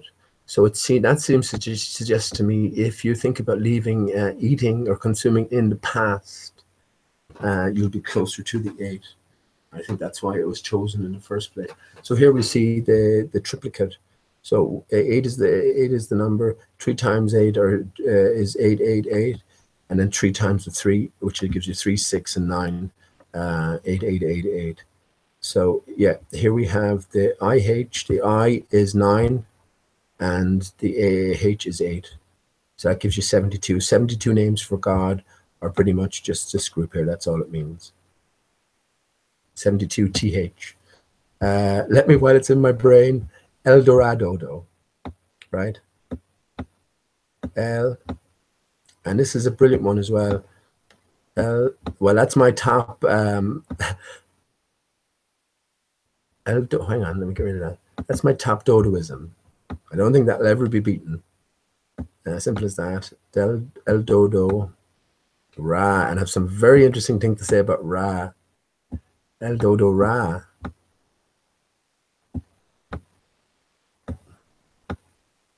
Dodo. Right, let's go through it again. O and D are 4 in the Cododo, so we have 8, 8, 8, and 8. So 4 8s now. RA in the middle, right? Just by the Cododo, it's 11, 1 1. But and you can see RA are together, right? You can see RA are together in the Cododo. Just in case anyone doesn't know what this is El Dorado, city of gold, right? This is the mythical myth. Be he myth, be he M-I-T-H. This is the mythical city of gold. You can find it referenced in many different places, amongst others in Voltaire's Candide, which I started to read. I didn't get around to reading the rest of it, but hopefully if you took an interest, you will have gone through it yourself. Anyway, so there we have the Ra, or is telling you that A and R is together, but that's 1 1 in the Cododo. But RA itself is an element, it's radium. And I think I mentioned this earlier, pretty sure I did. Radium, which is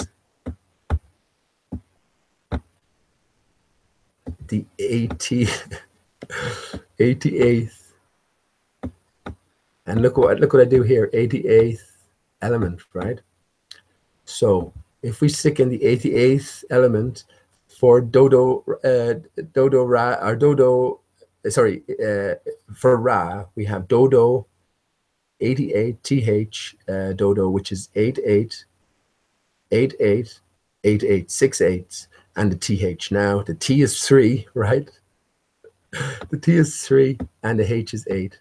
So that's another 3 8s. So in Dodorado, in Dodoradodo, if you use the 8th code, you have 8, or sorry, you have 8 8 8 8 8 8 8. That's all the 8s, right? No, sorry, you have 8 8 8 8 8 8 8 8 8. So 9 8 72. City of Gold, right? Well, look at the description of the new heaven in chapter 22 of Book of Revelation. It's the city of gold. Look at how close the O and the D are as well in relation to one another, and look indeed how close the D O. Let me just write it tight together. The D O together is like infinity, 8 8 on its side. So the D and the O are interchangeable, and not only because they look alike, but also as well because they have the same number or the same value in the Dodorado code. I was going to say, oh yeah, well, you see what emerges here. It'll be better in the 3D, right? It'll be better in the 3D. So let me just get, let me just do that again. You'll be able to sort of get a better picture of it. But wait till you see what emerges here, right? You won't believe it. I haven't even gone into chat now or anything, but that's fine, right? I probably didn't. That's okay. I hope you can. I hope you can develop a sort of discussion about this. But in general, I don't think there's too many people interested in this, or it doesn't reflect in the chat anyway. But you have the I and the H here anyway. Yeah. So I just got to continue as if I'm talking to myself in one sense. And apologies if there's any interaction in the chat. I will go in a second. Let me just get through this. So let me bring out. Does anyone recognize this symbol? I'm just going over it in red. Anyone recognize this symbol?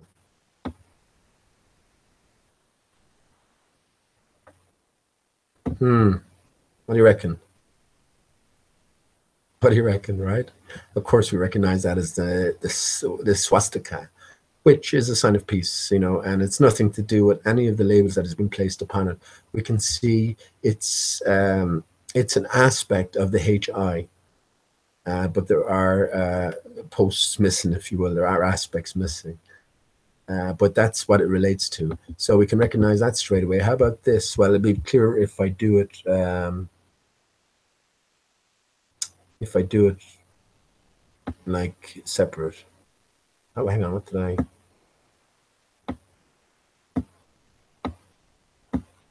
How about this? You recognize this?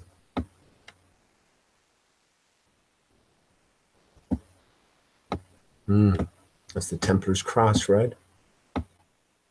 That's the Templar's Cross. Now remember, the H is the theta. And I showed you how to get from the H to the theta. Again, what it represents. This is what it represents. This is what you have to understand. Is the H. So we just bend the bottom end and the top end and the bottom end and the bottom end and the bottom end and the top end until we eventually just curve it around itself, and we get the 0. And we get the 1.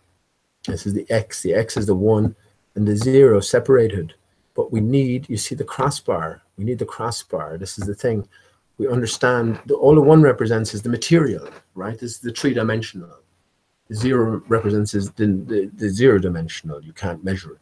This is where our sound, the sound of frequency waves come in. This is when I was thinking about behemoth, be he Mother Mary, be he, how did I say it? Be he mether, be he mether, right? Ether. So the ether, what's going on with ether is the old ether is spelled like this. You remember we have an, or sort of an A and an E coming out of it like this. And then you have TH, ER. So they're telling you here that it's intimately connected with the earth. It's both an anagram of earth and earth, EA or TH.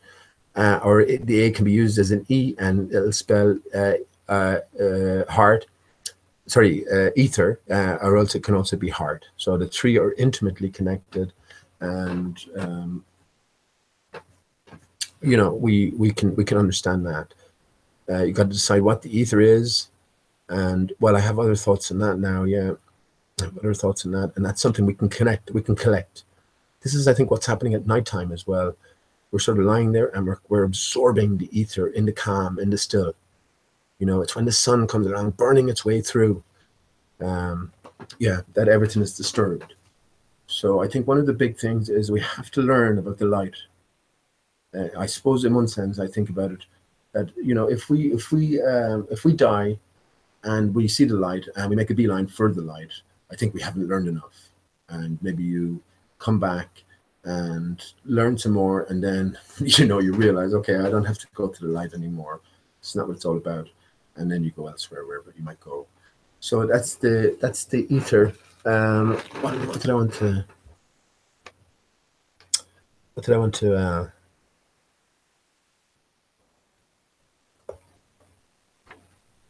oh yeah, so that's the H. That's the H ultimately. That's what it is. So the pillars of the H, the Masonic pillars, this is what they represent. It's the body, it's the physical, which is the 1, which is the 3-dimensional things, right? You can cut a block, a cube of sugar, in theory, almost infinitesimally. The minute you stop, the minute you can't cut it anymore, or you know, you've just reached the limitations of your instrumentation. It will always retain a 3-dimensional solidity. This is the distinction between solidness and, well, the 0, which is the ethereal, right? So it is the 0 dimension. So what the I and the H are doing here, they're saying the body and you and the H are intimately connected. So you're getting the same thing. And as I said, they're equatable. When you just flip this around on its side, this is what you get. Oh yeah, just again to go through it. So each cube, so let me do the cube again. Okay, let me get a bit smaller. So there's a cube, yeah. So we're transferring the 0 dimension through to the, okay, I'll just do this roughly, you get an idea.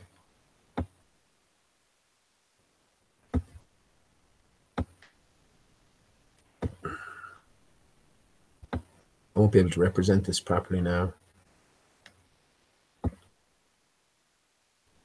because a little tricky to sort of visualize it. Right. So if you think of a point, so think of that as a solid cube, and think of a point in the very heart, in the very center. Right, I'll just do one face for the sake of it, right? Think of a point in the very center of the cube. So imagine a Rubik's cube and finding the very, very center point, right? It's halfway along here, you go down halfway through the center here, halfway up from the back, halfway into the very center. Now, when you're looking at this face, right? This is this face here. This is the, hang on. Yeah. So when you're looking in this way, or any one particular face, when you're just looking at a plan view or an elevation, or just straight into it, one side, this is what you see. But in 3 dimensions, you see every, let me just bring, I'll just do one face, right? I'll do one face. So every point will be coming in.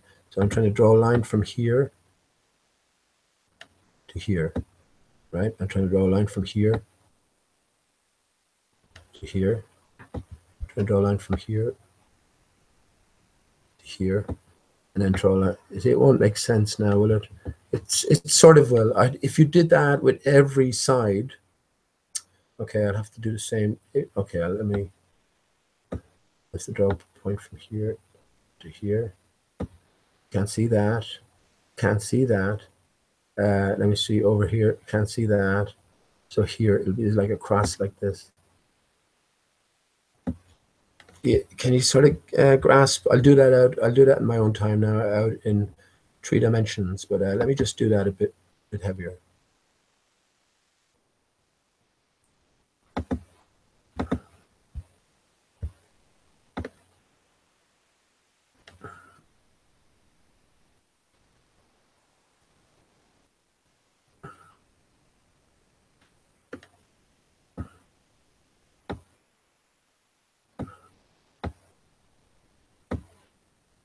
I'm going to fuck it up now by just going over it like this.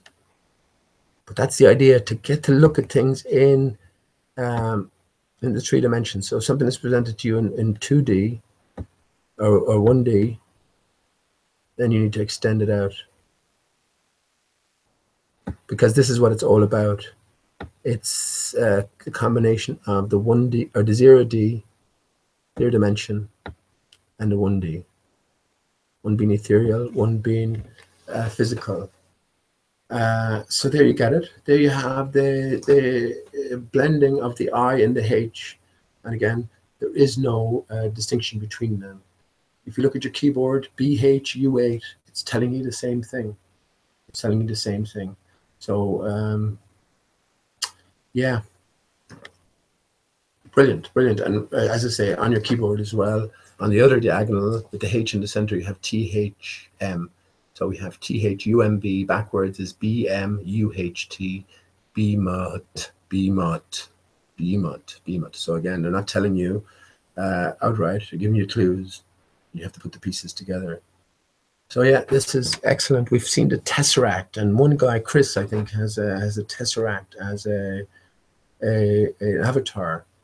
But I think this is what it's about then. This is ultimately the metaphysical, reading the physical and encompassing all.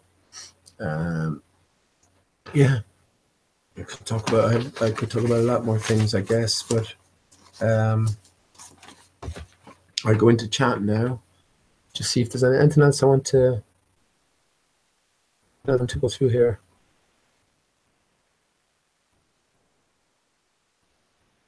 No, I don't think so. That's just brilliant. That's super duper. And that's not the only reference to Behemoth with Paul McCartney. Let it be he, Mother Mary. Let it be he, Mother Mary. It's the same with Michelle Mabel. These two words go together well. Well, that's an anagram inside there. Michelle Mabel. These, the TH from the these, will give you title Behemoth. So let it be Mother Mary, title Behemoth. So yeah, Behemoth is so significant, and the fact that there is that slight variation between Behemoth be, he, moth, and be, he, me, th. It makes all the difference and brings us right up to 42 in the code Dodo. I'm not sure how actually that should work. I should see how that works out on any of the other normal, not normal, different decoding. But I'm pretty sure that this is it. I'm pretty sure it is. Again, look at how simple and look at how sort of ingenious it is. It's yeah, excellent. And once again with the 8 groups of 8, right, or 8 groups of 3. Yeah, and that gives us 9 groups altogether. So we have the 8 and the 9, or the I and the H. Yeah, and you also have 26 letters. 2 and 6 is 8. Yeah, it's all about the 8. All about the th, the theta, and the understanding that we are composed of these 2 aspects. Yeah, we have to stand those upright, and then we have a cross in the middle. This is where the S comes in. I pointed about this last night. This is how it's associated with. It sort of combines everything. You know, there is no distinction between different parts. So yeah, we have to keep it neat and tidy, and have everything in its place, right? So yeah, I think I'll leave it there. It's probably just going over things again, but what else? As I say, the 3 videos I showed at the start, well, there's no more argument anymore, you know, well, especially about the first one, about curvature and the horizon at 3 miles. There's no argument anymore. That's gone. It's finished. The Earth is flat. The Earth is stationary. Now where does that take you? And, well, it takes you above. What's going on above? Well, we saw evidence, great evidence for a watery barrier. And, well, we saw great evidence for proof almost of a reflective surface as well.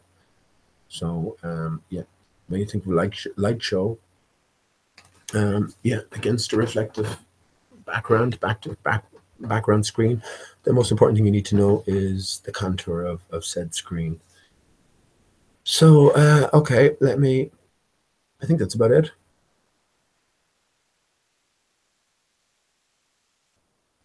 Yeah, let me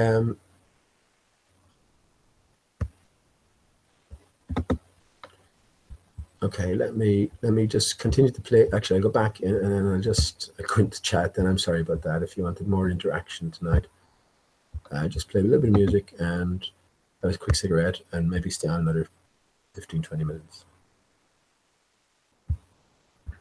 Elvis, that's amazing that he turned up. Okay. In America was found to navigate on track. We professions of our black force allegations. I'm at the end of the new frontier. Here at the edge of the flat earth and me. I'm getting on to get lost in the air at the end of the world where the light is bending. To me, I'm like that. When I was young and the world was flat, but I'm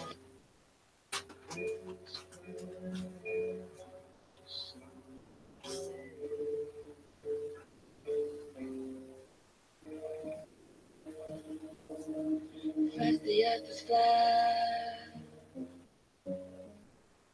but it flattened out when we didn't follow. Now we spin laps around the sun. There's so many things I want to tell you, but we have to be careful. I think I'm being watched. Galileo was imprisoned by the church for exposing that the earth was not in the center of the universe. So in 1616, they already had control of what they thought you and I would have to know. They knew the world wasn't flat, but that was knowledge we weren't supposed to have. They knew all about the new world. You believe that the world is still flat. You tell the truth. As across the hill, the world is still.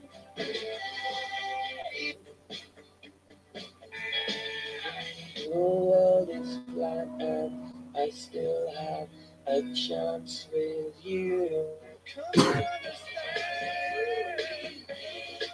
This flat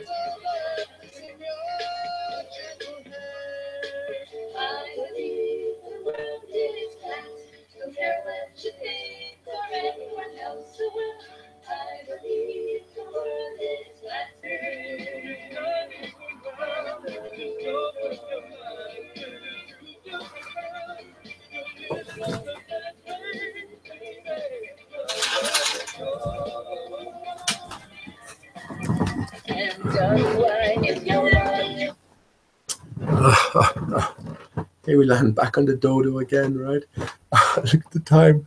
Honestly, just set back and see that 6:42. Yeah, lovely. Well, look at the dodo. Is that a dodo I see before me?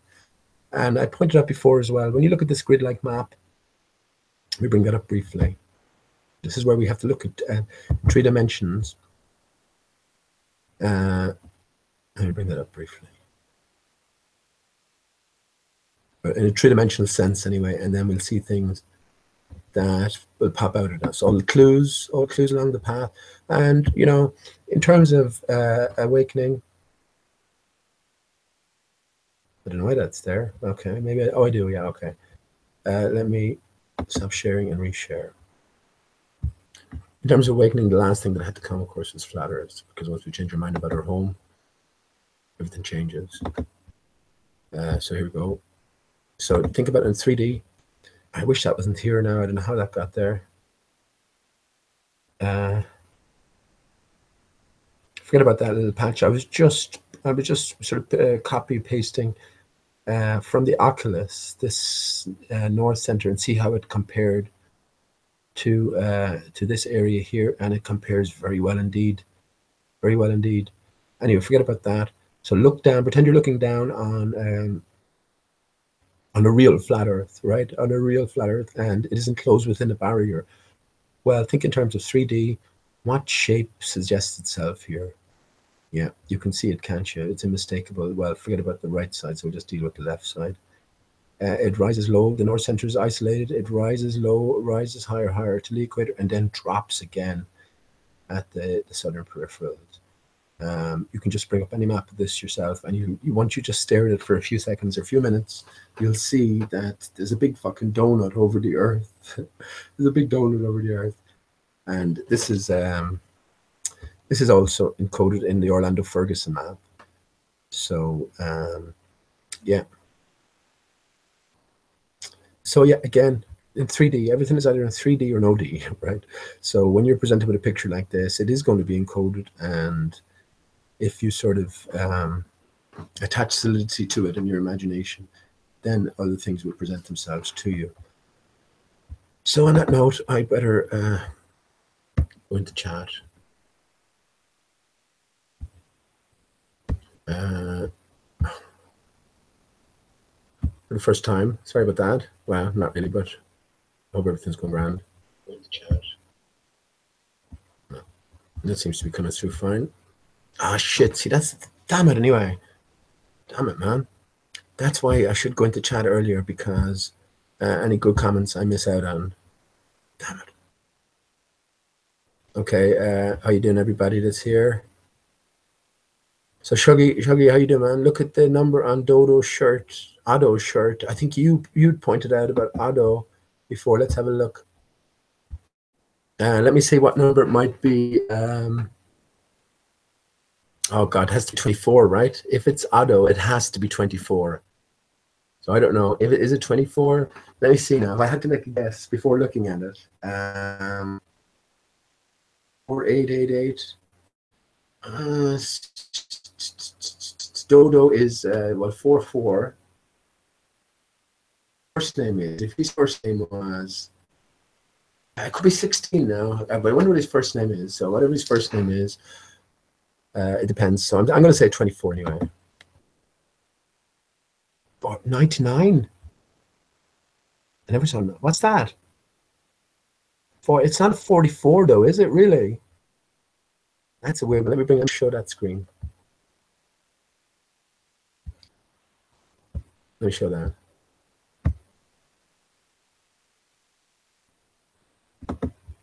There you go. That's a weird. Hang on. What is that like? That's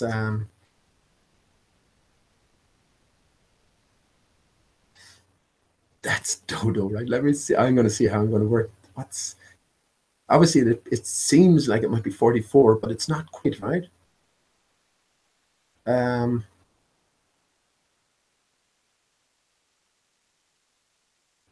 I can see 24, but still, what do you think in the chat? What do you think, man? that's definitely, that's designed that way, you know what I mean? But I mean, what number does he play at? I never heard of anyone playing at 44. Can you just pick your own numbers now? Looking at it immediately, it could be 99, but we can see that it's not. It's a fucking HH upside down. It's a fucking HH upside down. In the code Dodo, right? O is 4, D is 4, D is 4, O is 4. So each DO represents a H is an 8. So we have the HH upside down. And I was going to comment that if you invert and mirror one and place it over the other, you get an 8. Fucking excellent. That's a, I'm going to save that. That's a HH upside down. I dare anybody refute me. It's a HH upside down. That's the encoding there. And I'm just after saying with the code Dodo, it's 88, and that's HH. Brilliant, brilliant. So with the ordinary code, right? D is 4, O is 16, or is 15. So 1 5 is 6. So 4 and 6, 4 6 is 24, which is HHH. But here, most specifically, we have 0, D is 4 and O is also 4. So each DO will give you an 8, which is a H, which is perfect. Let me actually, you know what I'm going to do now? I'm going to bring this into, just show you that I'm not crazy. I'm going to just save this. Right, as, save as a code Dodo. Okay, and I'll just bring it up and mirror it. How about that? Excellent. Thank you, Yud and Shuggy. Thanks for that, man. And I know you mentioned that before. So let me just get the code Dodo. 1, here we go.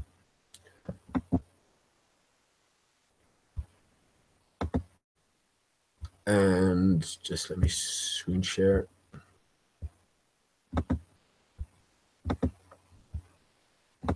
Excellent. Oh shit, how come that's not coming up? Oh, there we go.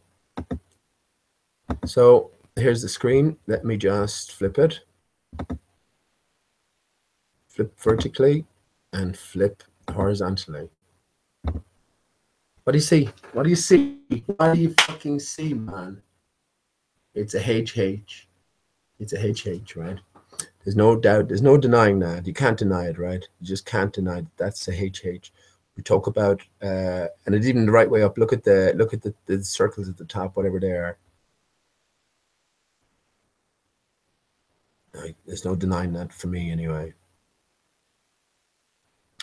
And I don't think it's any. Well, I'm not going to make any distinct connection between this this footballer because I don't know anything about him. But that he's front and center, I don't think it's any coincidence, right? I think it's all interconnected to this, the greatest story of our lives. So excellent, excellent, man. And again, with Dodo, they're telling you that the O and D are interchangeable, and they're also telling you they have the same value. So Royal Behemoth is not a mistake at all with the D instead of the O. This is what it's telling you. And also with the Behemoth and the H, and the other comes to, one comes to 41, one comes to 42, and you're left with an O spare. You slip it in at the end, you have 420. So brilliant. Thank you for that. Excellent. Excellent. I'll just go back to chat and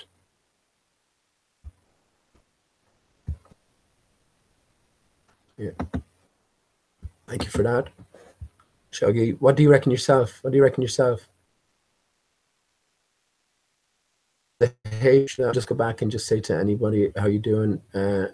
Yeah, sorry for not coming in. Adam says you can't just say the O is a D without an explanation. Matt, well, I've said all this, Adam. In the code Dodo, then they have the equal numerical value. But if you think about the D, capital D on its side in relation to the theta, and you think of the theta in relation to the 0 and the 1, you know, these are all part and parcel of the same structure. You know, one's just missing a part, but when the two put together, you know, oh yeah, sorry, yeah. But I thought I've been through that already, so I'm not sure how far back the, what you call it, goes. Adam, I think you're playing silly, man. I think you're playing a bit silly, because how does 24 or 42 equal 888? Well, yeah, 3 eights, right? 3 eights. TH is 3 in the code. 8 is H. H is 8. You don't have to add it. 3 eights is just telling you can multiply it as well, or you can just duplicate it, or triplicate it. So yeah, and I think you know well enough as well, Adam, with your name, and A4, A is 1, D is 4, right? So you have the D in there as well. Yeah. Okay. Yeah. But anyway, I've been through all that before. You don't have to. You don't have to accept it. I don't mind. I know it's there, and there's many different ways to skin a cat. Snack to the Future, how you doing, Snack? Ahoy there. 88, of course. Yeah, you have Doc Brown, Emmett Brown. Time is Emmett Brown. And did you say his name is von Braun? Our mind is brought back to Hitler, right? And Eva von Braun, Eve, Adam and Eve, right? Hitler was born, Hail Hitler, Adolf Hitler, first of all, AH. But born in 420, said to have one ball. All characters playing for the same role, same ultimate goal. All characters put into play a role towards the same ultimate goal. That's the way I see it. And I just showed the swastika there as well, how it can be found in the IH. So yeah, I like that. I like that. Explanations before, Adam. Okay, I'm not going to dwell on that.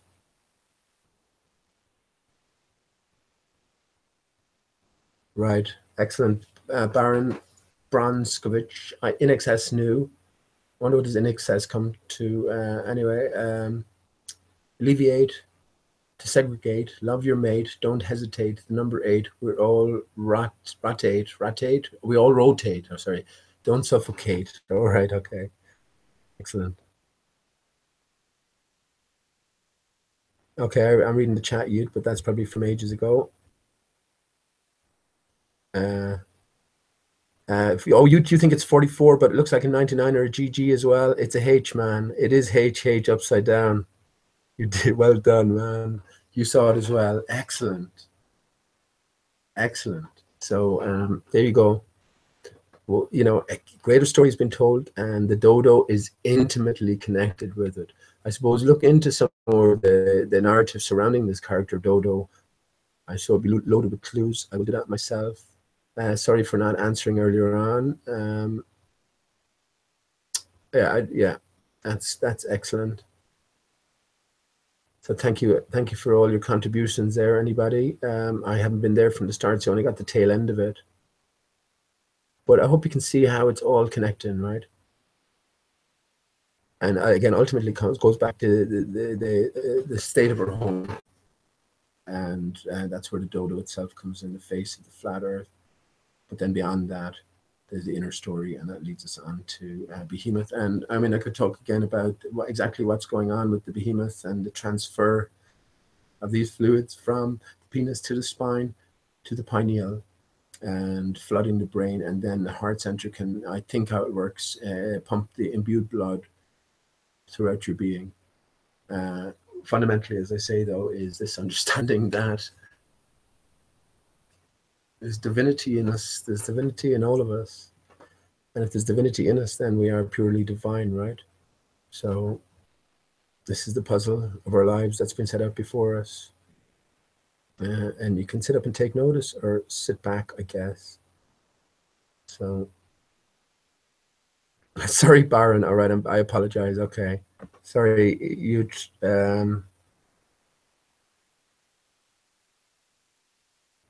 Okay. Yeah, I know that. I definitely have a bad habit of not going near chat. Huh. You'd says the only reason I ever thought of that player was his shirt looks like it has a 000 on the back. Well, look at it. That's exactly what I've just been saying. With if you write dodo down next to 8 on its side, infinity. Look at how you described it here. this is a purposeful connection. This is the idea. Excellent, thank you for that. But the behemoth, absolutely delighted with that. And I guess in one sense, it couldn't be any other way, right? It couldn't be any other way. And look, I can't, it's not about me going over the same things and pissing off people. I can't help that. I mean, when I just go through it as well, things occurred to me that they probably wouldn't have occurred had I tried about, I wrote nothing down. I didn't write anything down tonight now, did I? But there's a few things stuck in my brain. Yeah. That's excellent. Excellent. So I'm gonna just my own brain work on that HI cube in 3 dimensions, where all of the 3-dimension, all of the sides descend into the 0-dimensional very heart or very center of all stemming as well from the Holy Spirit, right? Holy Spirit. When you get the Holy in you spirit, then you have the HI. Of course, we recognize the HI as in the IHS from the church. Yeah, all encoded. The is there. The S is interwoven itself and mixed and jumbled up, you know, all these different aspects that need to be kept separate. Mick is here. How you doing, Mick? 6 pyramids make the cube then. Okay, not sure about that. Not sure about that.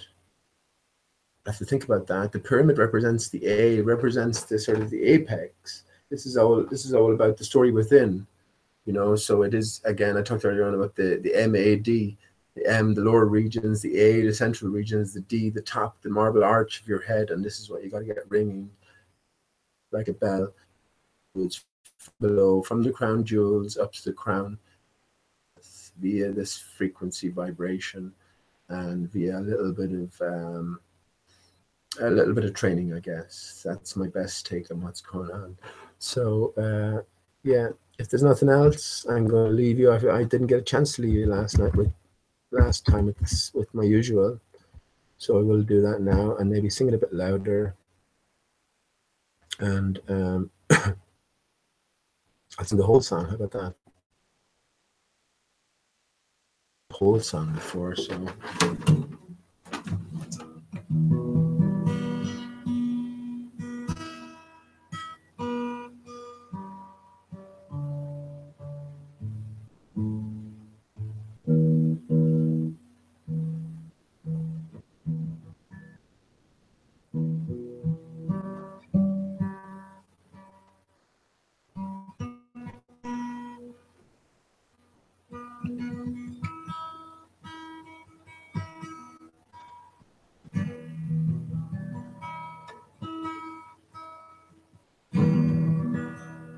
Excellent. So just thinking back again to the Google Doodle, right? So we found the 2 birds that were carrying, in my brain in here, that were carrying the dodo from Alice in Wonderland. They're identical to the birds, different color, but identical, almost in shape, carrying the dodo. So where's the dodo to be found? Right in the doodle. El Dodo. And I talked about then El Dorado, or El Dodo, the city of gold. This is to be found. This is the new heaven, where there'll be no need for seas, no need for stars or suns or lights or moons, because these are all aspects of a broken system in the first place. The earth has been repaired, and it's 2008 is always the year. Not going to settle on a date yet, but Jamie is honing in on a date. We mentioned that as the 17th of November 2018. That April 1st sees Easter Sunday is another very big indicator in one sense, or potentially anyway.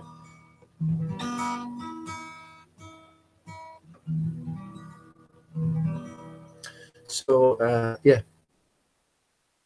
On that note, if there's nothing else, I'll say thanks for everyone for joining in. And hey, Yud, yeah, man. I mean, that's what I keep saying to you, and I shouldn't apologize for picking you up because I picked you out last time purposefully. But you have a great brain, and all of this stuff would definitely be easy for you, man. I should think. So if you are genuine, man, I think you should definitely make your way along that path. And well, if you're not, then you don't need to know anything more, right? I think there are so many people in possession of a lot of this information, and well, that's the way I certainly look upon. Forget about you or anybody else, but just anybody now who's there to challenge you as a positive thing. They're there to help you ultimately, and this is all along the same lines of helping us to wake up individually and realize the nature of our homes and ultimately the nature of our true selves. So on that note, I'm going to leave you with the usual and say thanks very much.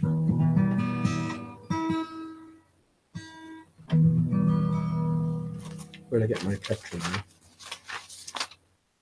Yeah.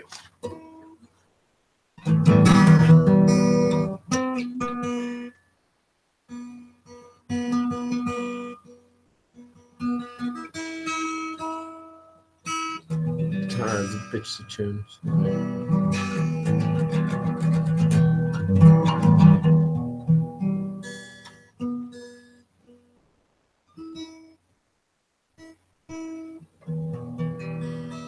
That'll have to do now.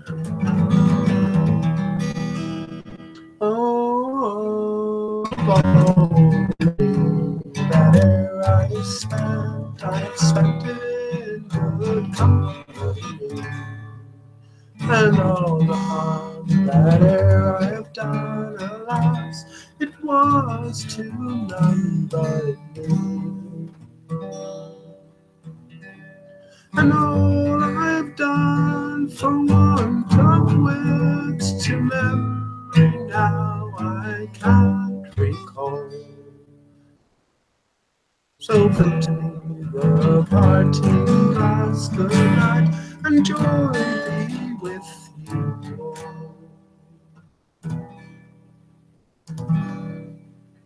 Oh, of all the comrades there I had, they are sorry for my going away.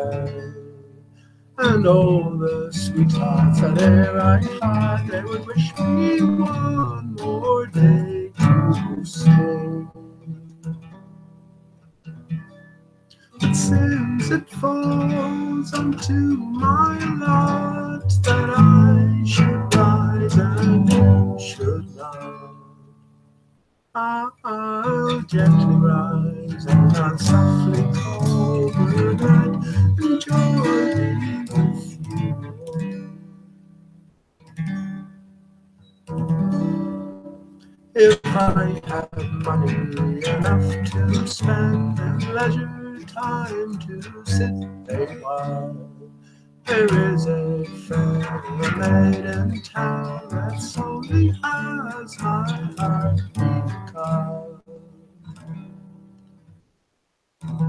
her rosy cheeks, her ruby lips, I own she has my heart in thrall.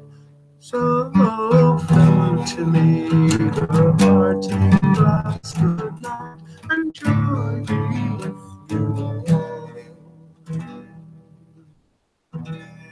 My dearest dear, the time draws near when here no longer can I stay.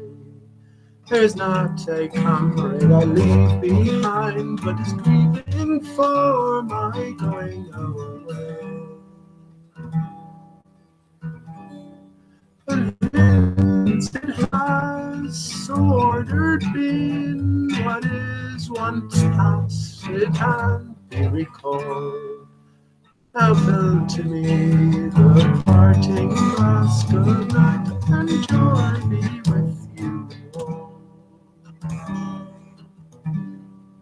If I had money enough to spend, if I had time to waste away, There is a fair in town, I fair would while her heart away. Her rosy cheeks, her dimpled chin, my heart she has beguiled away. So fill to me the parting glass, good night, and join me with you. If I had money enough to spend, I would spend it in her company.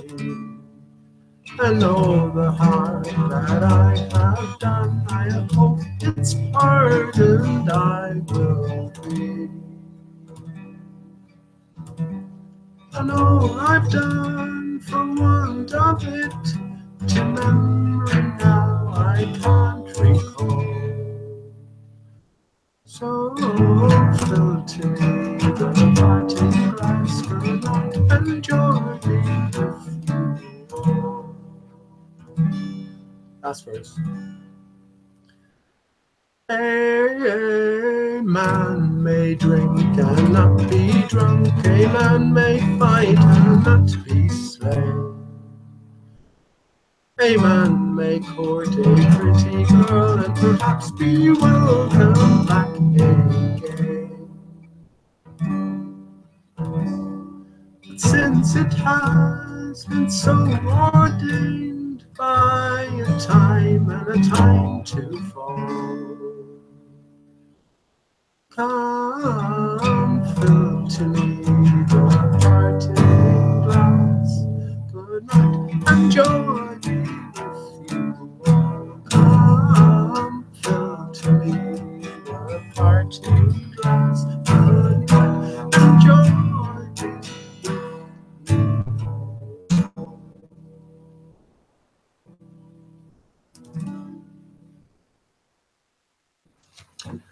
Thank you, friends. Good night. I love you, Steve.